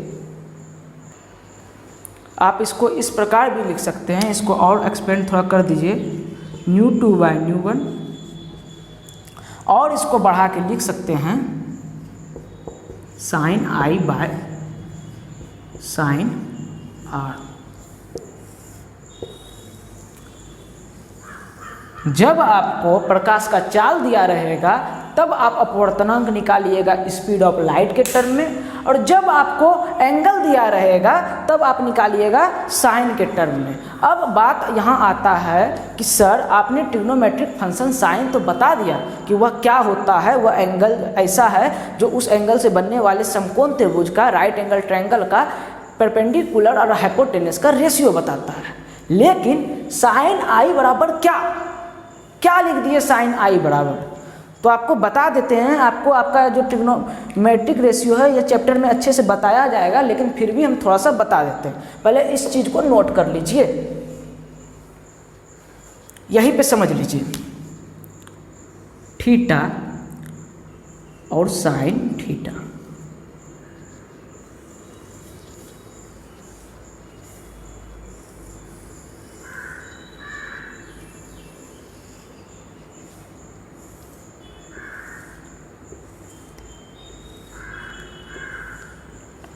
देखिए, यदि आपका एंगल 0 डिग्री दिया रहे तो आपका जो साइन थीटा होता है, जो इक्वल टू p/h होता है, वह आपका हो जाएगा 0। यानी आपका लंब और कर्ण का जो रेशियो अनुपात है वह 0 होगा। इस चीज़ को, यह जो डाटा लिखा रहे हैं इसको याद रखिएगा। यदि आपका एंगल 30 डिग्री दिया रहता है और तब आपका साइन थीटा हो जाएगा हाफ। यदि एंगल 45 डिग्री रहे तो साइन थीटा हो जाएगा 1/√2। यदि 60 डिग्री रहे तो आपका हो जाएगा √3/2। और यदि 90 डिग्री रहे तो आपका हो जाएगा 1। इस डाटा को याद रखिएगा। अब बाकी कोई भी एंगल दे आपको इससे बन जाएगा। अब आप कहिएगा सर आप 5 गो फिक्स एंगल बता दिए, जरूरी है इसी में से आएगा? हाँ, ये जरूरी है इसी में से आएगा, क्योंकि बाकी बचा एंगल का निकालना थोड़ा टफ होता है, काफ़ी कैलकुलेशन करना पड़ता है। इसलिए आपको क्वेश्चन ऐसा आएगा ही नहीं कि आप फालतू के माथे पच्चे में पढ़ेंगे। आप इसको तो छोड़िए, आपको मैथ में भी ऐसा नहीं आएगा, और आएगा भी तो उसमें ट्रिक है कि एंगल को दूसरे एंगल में किस प्रकार बदला जाता है, वो मैथ का बात है। लेकिन अभी आप समझ लीजिए, वैसे यह क्वेश्चन बहुत कम आता है एंगल के बेसिस पे। यदि दे दिया तो आपका यही 5 एंगल देगा, जिसका मान आपको पता होगा वही वह देगा, उसके अलावा कोई देने वाला है नहीं। इस चीज़ को नोट कर लीजिए। यदि थीटा का मान यह रहेगा तब साइन फंक्शन थीटा में लगा देने के बाद मेरा ये रेशियो इस एंगल पे आएगा। अब आते हैं अपवर्तनांक पे। एक बात तो समझ गए, जब पहला मीडियम में स्पीड v1 रहे, दूसरा मीडियम में v2 रहे, तो ये कंडीशन होता है। यदि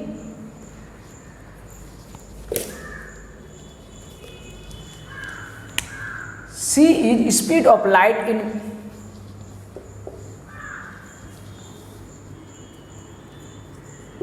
air or vacuum and V M दीजिए, V M is speed of light in medium,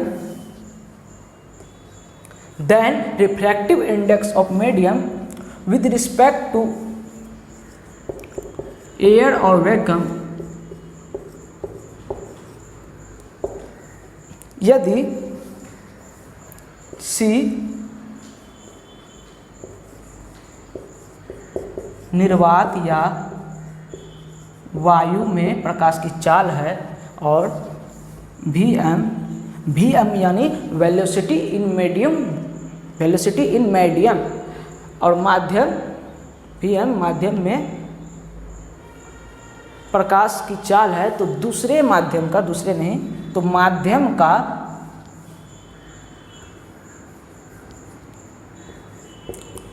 वायु या निर्वात के सापेक्ष अपवर्तनांक, तो इसको कहेंगे, हम जानते हैं जब एयर से कंपैरिजन या निर्वात से कंपैरिजन करते हैं तो अपवर्तनांक सिर्फ कहते हैं, ν/1 नहीं लिखते हैं, तो हम क्या कहेंगे, ν/m यानी रिफ्रैक्टिव इंडेक्स ऑफ मीडियम, सिर्फ माध्यम का अपवर्तनांक और कुछ नहीं, तुलना वुलना कुछ नहीं, सिर्फ आप यह लिखिएगा तो उसको समझ लिया जाएगा कि वह आप एयर से तुलना कर रहे हैं। तो इक्वल टू क्या हो जाएगा, speed of light in vacuum upon speed of light in medium, यानी यह चीज़ तो होगा ही नहीं। अब यहाँ पे sine I by sine R लिख दीजिए, यह भी इंपॉर्टेंट है, इसको नोट कर लीजिए।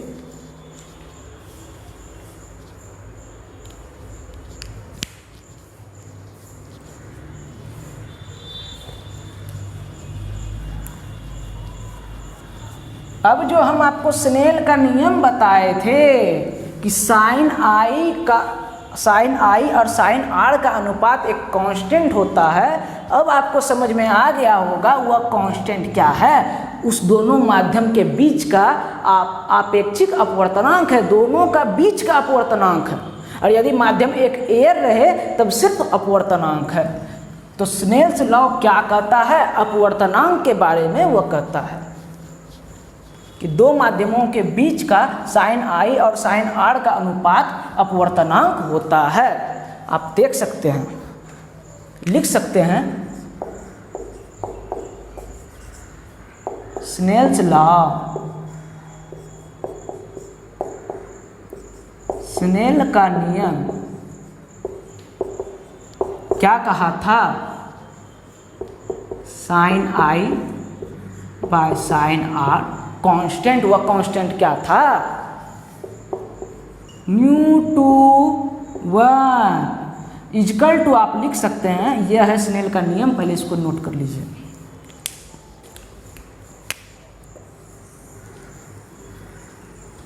यह है स्नेल्स लॉ।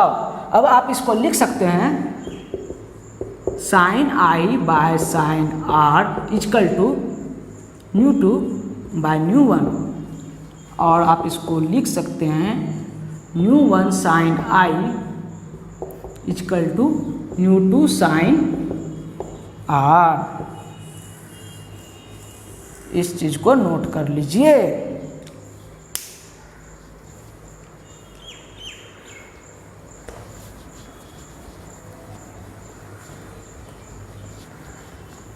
अब क्वेश्चन आ जाता है एनसीईआरटी का कि हीरे का अपवर्तनांक 2.42 है, इससे क्या अभिप्राय है। काफ़ी बोर्ड में पूछता है, हीरा बोल देगा, जल बोल देगा, कोई भी माध्यम दे देगा।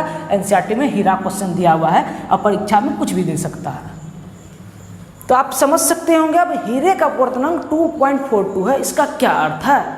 हम जानते हैं हीरे का अपवर्तनांक बोल रहा है, समझिएगा, यानी ν/d मतलब d for diamond equal to है 2.42। हम जानते हैं अपवर्तनांक बराबर क्या होता है, निर्वात में प्रकाश का चाल को पार्टिकुलर अपवर्तनांक ये बोल रहा है, यानी ये किससे तुलना क्या होगा, हवा या निर्वात से। तो निर्वात में प्रकाश का चाल बटे वेलोसिटी इन डायमंड, हीरे में प्रकाश की चाल। तो हम लिख सकते हैं हीरे का अपवर्तनांक 2.42 है। इसका अर्थ है कि हीरे में प्रकाश का, निर्वात में प्रकाश का चाल और हीरे में प्रकाश का चाल का अनुपात 2.42 है। बस आपका हो गया आंसर। या आप ऐसे भी लिख सकते हैं, इसका अभिप्राय है कि हीरे में प्रकाश का चाल निर्वात की तुलना में 2.42 गुना कम है, क्योंकि अपवर्तनांक यह क्या हो गया, ऑप्टिकल डेंसर मीडियम हो गया। तो आप लिख सकते हैं 2.42 गुना स्पीड निर्वात की तुलना में क्या है, कम है। दोनों में से कुछ भी लिख सकते हैं।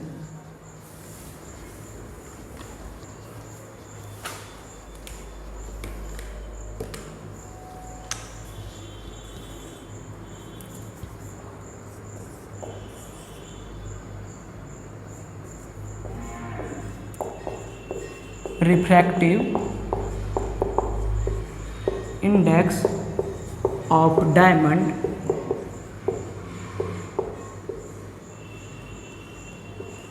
is 2.42. What is it mean?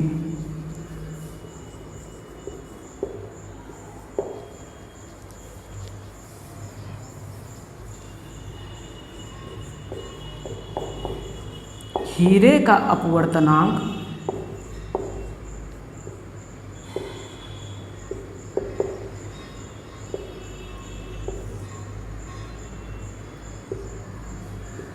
2.42 है। इसका या इस कथन से आप क्वेश्चन देख लीजिएगा, क्या अभिप्राय है।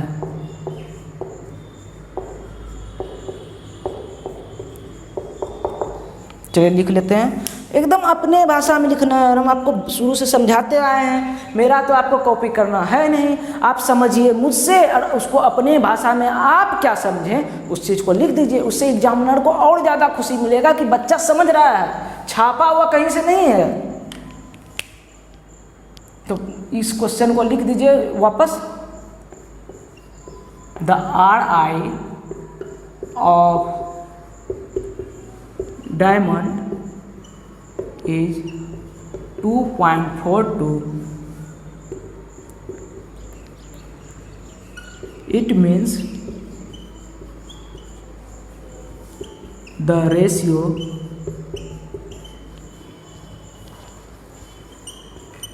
of speed of light in vacuum to the speed of light in diamond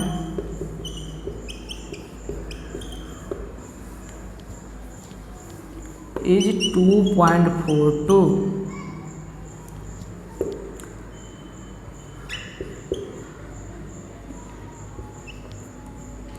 and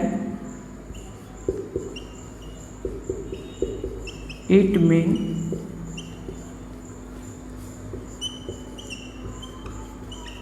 speed of light in diamond is 2.42 times slower than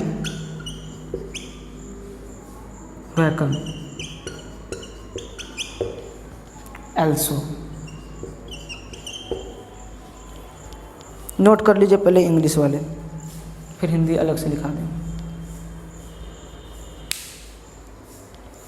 तो देखते हैं नीचे लिखाता है कि ना।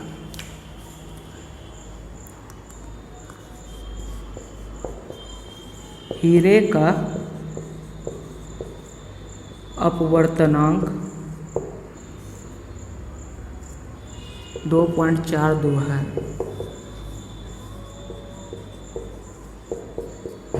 इसका अभिप्राय है कि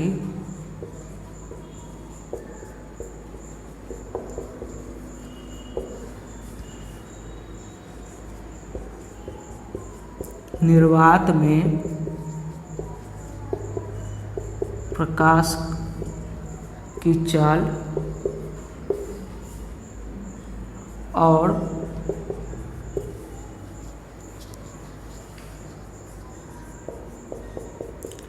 हीरे में प्रकाश की चाल का अनुपात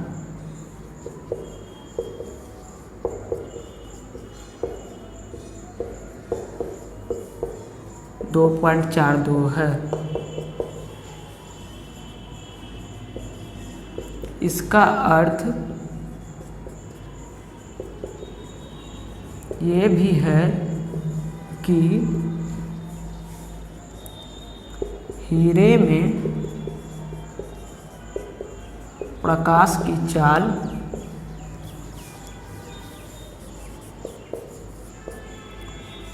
निर्वात की तुलना में, यहाँ निर्वात की जगह पे आप वायु भी लिख सकते हैं,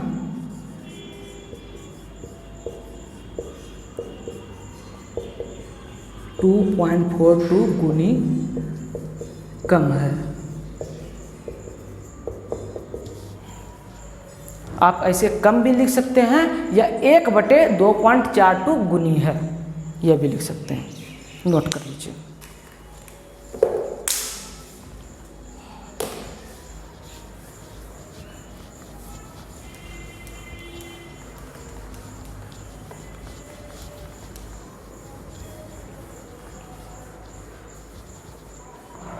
टाइम तो बहुत ज़्यादा हो गया है आज,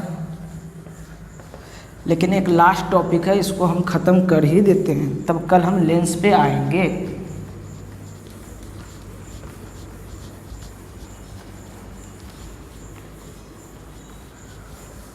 जल्दी से लिखिए।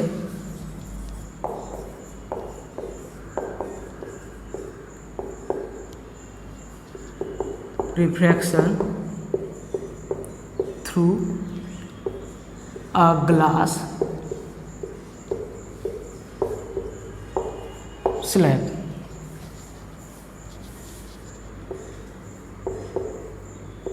कांच की सिल्ली में अपवर्तन या के द्वारा अपवर्तन आप लिख सकते हैं।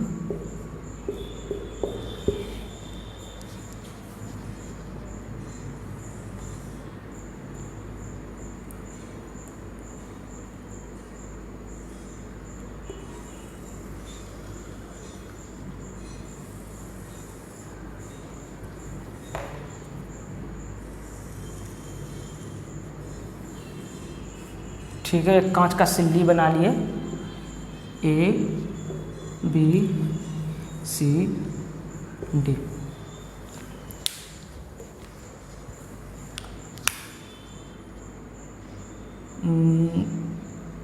प्रकाश लाए तिरछा, जाना चाहिए था इसको ऐसे,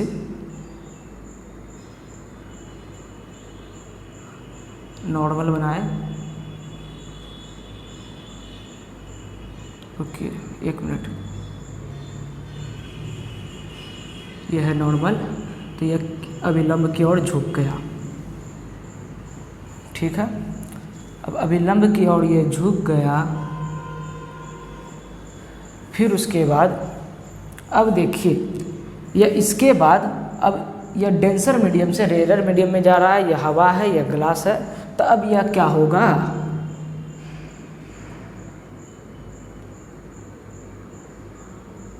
अभिलंब से दूर हट जाएगा।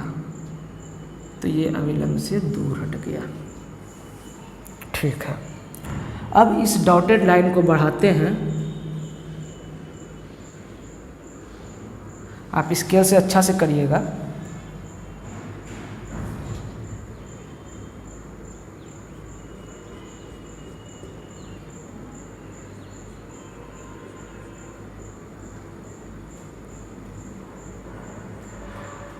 इस डॉटेड लाइन को आप मिलाइएगा, बढ़ाइएगा।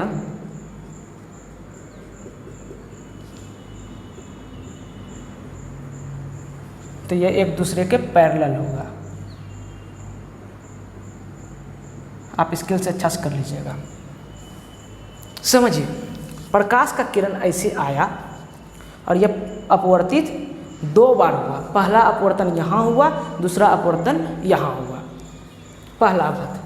तो यहाँ पे देख लीजिए PQ है आपका आपतित किरण और QR हो गया आपका अपवर्तित किरण और RS जो है वह हो गया आपका निर्गत किरण।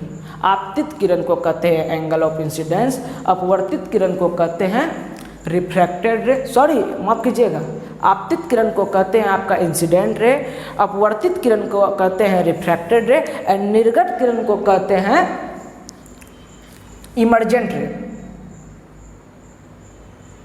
चलिए देखते हैं।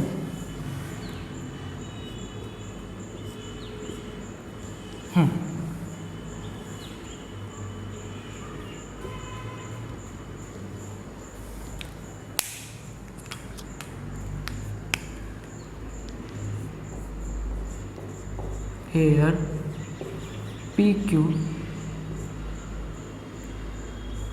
QR, RS, यहाँ पे बनाइए एंगल I, यह हो जाएगा नॉर्मल से बना तो यह हो गया एंगल R और यह हो जाएगा एंगल, फिर से R ही रहेगा, माफ कीजिएगा, इधर होगा एंगल R और यह होगा एंगल E। यहाँ पे लिख देते हैं angle I, angle R, angle E। बस इस चीज़ का नेम लिख दीजिए, आपका हो गया। PQ क्या है आपका इंसिडेंट रे,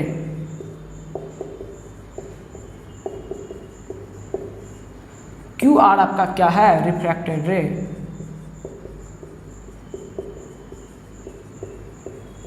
RS आपका क्या है निर्गत किरण जिसको कहते हैं इमर्जेंट रे,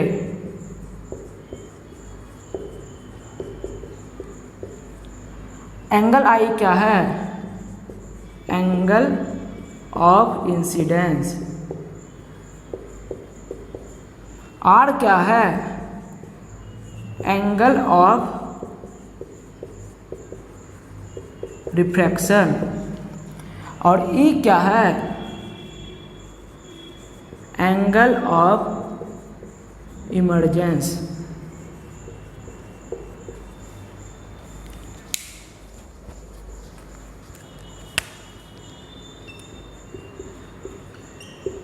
आपतित किरण,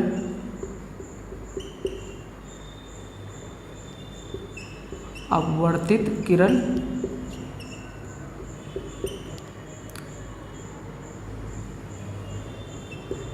निर्गत किरण, आपतन कोण,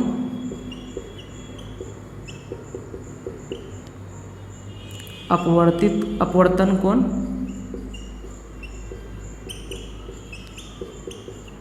इसको कहेंगे निर्गत कोण।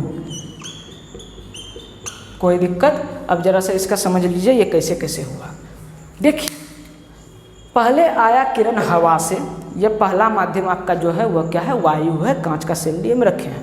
तो यह आया अपवर्तन आया डेंसर में, रेयर से डेंसर मीडियम में ढुका तो अभिलंब की ओर यह झुक गया, जाना चाहिए था इधर, इधर झुक गया, गया गया गया गया गया, यहाँ इस प्रकार झुका कि यहाँ पे एंगल ऑफ इंसिडेंस बना, यहाँ एंगल ऑफ रिफ्रैक्शन बना। अब यहाँ पे देखिए यहाँ से फिर से एक बार अपवर्तन हो रहा है, यह है डेंसर मीडियम, यह है रेयर मीडियम। डेंसर मीडियम से यह रेयर मीडियम में गया तो क्या होगा अभिलंब से दूर हो जाएगा, दूर हो गया।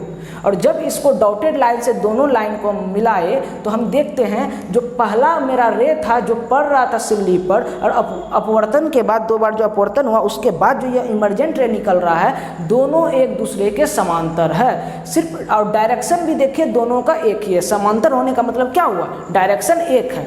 सिर्फ हुआ क्या सिल्ली की वजह से वो अपने पोजीशन से बस शिफ्ट हो गया है, बाकी डायरेक्शन आपका वही है। तो इन दोनों के बीच आपतित किरण जो है और ये जो निर्गत किरण है, इन दोनों के बीच का जो परपेंडिकुलर डिस्टेंस होता है इसको कहते हैं लेटरल डिस्प्लेसमेंट। लेटरल डिस्प्लेसमेंट मतलब पार्श्विक विस्थापन, आपको अभी दिखा देंगे। अब देखिए एंगल आई बनाया, एंगल आर बनाया, ठीक है। अब ये एंगल आर कहाँ से आया तो आपको बताए हैं, जेड वाला चीज़ देखिए, यह एकांतर कोण से यह एंगल बराबर यह एंगल, आप जानते होंगे जहाँ जेड दिखता है दो समांतर रेखा उसमें यह कोण बराबर यह कोण होता है। तो इसमें भी देखिए यह समांतर रेखा है, यह जो नॉर्मल है यह n1 मान लीजिए और यह नॉर्मल को n2 मान लीजिए, कोई दिक्कत नहीं, ठीक है। अब चूंकि यह सिल्ली के लंबवत है तो यह ऐसे लंबवत हुआ और यह भी सिल्ली के लंबवत है तो यह लंबवत ऐसे हुआ। तो चूंकि यह दोनों लंबवत है इसलिए ये दोनों आपस में क्या है, समांतर है। अब देखिए यहाँ समांतर है तो जेड बन रहा है, ऐसे आया ऐसे, तो यह एंगल R तो यह एंगल भी R। अब देखिए स्नेल के नियम से इधर लिखिएगा, फ्रॉम स्नेल्स लॉ, क्या कहता है स्नेल का नियम, ν1 sine I equal to ν2 sine R। हम लिख दिए ν1 sine I equal to ν2 sine R। अब यहाँ पे ν1 ν2 तो नहीं है तो इसको थोड़ा सा हम चेंज करते हैं। तो इस कांच का सिल्ली का अपवर्तनांक हम मान लेते हैं ν(g), ग्लास का बना हुआ है तो मान लीजिए g इसका अपवर्तनांक है, ν(g) से डिनोट कर दिए। और एयर का अपवर्तनांक क्या होता है, ν(a) इजकल टू क्या होता है 1, आप जानते हैं, आपको बता चुके हैं। तो यहाँ पे हम लिखेंगे ν1, पहला माध्यम में क्या है एयर, तो यहाँ पे लिखेंगे ν(a) sine I angle of incidence equal to ν2, ν2 मेरा क्या है ग्लास, साइन R लिख दिए, यह हो गया। और इसको अब गुना करिए, ν(a) क्या होता है मेरा 1, या इसको आप ऐसे लिख सकते हैं साइन I बराबर ν(g) साइन R। इक्वेशन ये फर्स्ट हो गया। कोई दिक्कत है तो बताइए। सिर्फ ν(a) का वैल्यू क्या होता है हम आपको बताएं 1.003, तो वह इक्वल टू लगभग 1 होता है, तो हम 1 से गुना कर दिए तो साइन I इंटू 1 क्या हो गया साइन I। ये इक्वेशन फर्स्ट हो गया। अगेन स्नेल लॉ से अगेन क्या, अब यहाँ का अपवर्तनांक के लिए देखिए पहला माध्यम यहाँ के लिए क्या हो गया ν(g), तो ν(g) sine R is equal to यहाँ का पहला कोण हो गया R मेरा यहाँ पे क्या हो गया, ये जो हम आपको बताए थे आपतन कोण कीजिए और अपवर्तन कोण कीजिए, तो यहाँ के लिए आपतन कोण मेरा क्या हो गया R हो गया। बात को याद रखिएगा, यहाँ R और R इक्वल है, इसीलिए इसका अपवर्तन कोण इस अपवर्तन के लिए इसका आपतन कोण के बराबर है। इसीलिए हम लिख रहे हैं ν(g) sine R is equal to ν(a), यहाँ पे अपवर्तित कोण को क्या कहेंगे, इमरजेंट एंगल या एंगल ऑफ इमरजेंस, निर्गत कोण ν(a), यहाँ बाहर वाला का अपवर्तनांक मेरा ν(a) है और साइन E।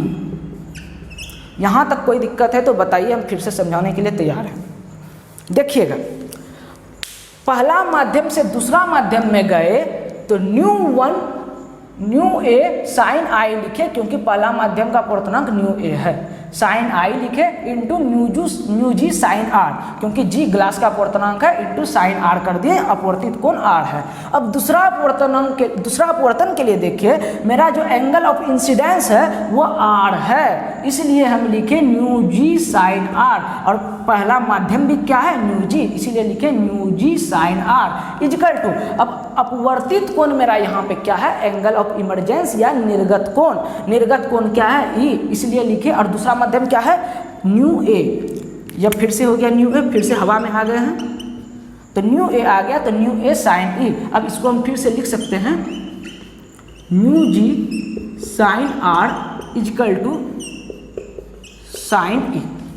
यहाँ तक कोई दिक्कत है तो बताइए।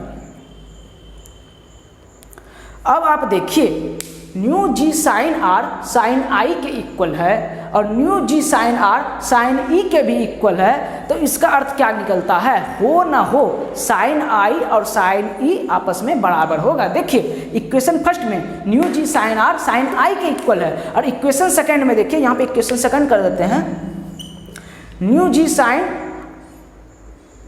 R साइन E के इक्वल है, तब हो ना हो, यहाँ पे E लिख देते हैं इधर,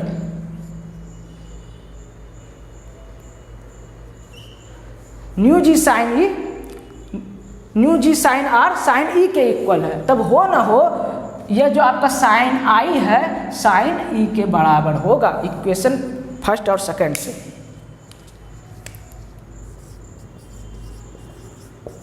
from equation first and second sine I बराबर साइन ई। या अब देखिए साइन फंक्शन में आई इनपुट डाले तो कुछ वैल्यू रेशियो आ रहा होगा मान लीजिए, और वह जो रेशियो आ रहा है वह उसी रेशियो के इक्वल है जब हम ई डालते हैं उसमें। बात को समझिएगा, हम साइन आई डाले तो मान लेते हैं मेरा रेशियो एक्स बाय वाई निकला, कोई दिक्कत, यहाँ पे लिख देते हैं, मान लेते हैं यहाँ पे मेरा रेशियो एक्स बाय वाई निकला, लेकिन ई डालने पे भी साइन में मेरा एक्स और एक्स बाय वाई ही निकल रहा है, यानी दोनों रेशियो सेम है। जब दोनों आउटपुट मेरा सेम आ रहा है तो हो ना हो क्या होगा, इनपुट मेरा सेम होगा। मान लीजिए साइन जो मशीन है वह 1 रुपया को 10 रुपया बनाता है, ठीक है। हम देखें कि यहाँ 1 रुपया डाले तो 10 रुपया निकल गया, चलिए भाई 1 रुपया का मशीन था, डालने पे 10 रुपया बनाता है तो बना दिया। लेकिन हम कुछ मेरा दोस्त आया, वो कुछ रुपया डाला, हमको नहीं बताया कि कितना डाल रहे हैं, लेकिन आउटपुट हम देखते हैं तो 10 रुपया निकला।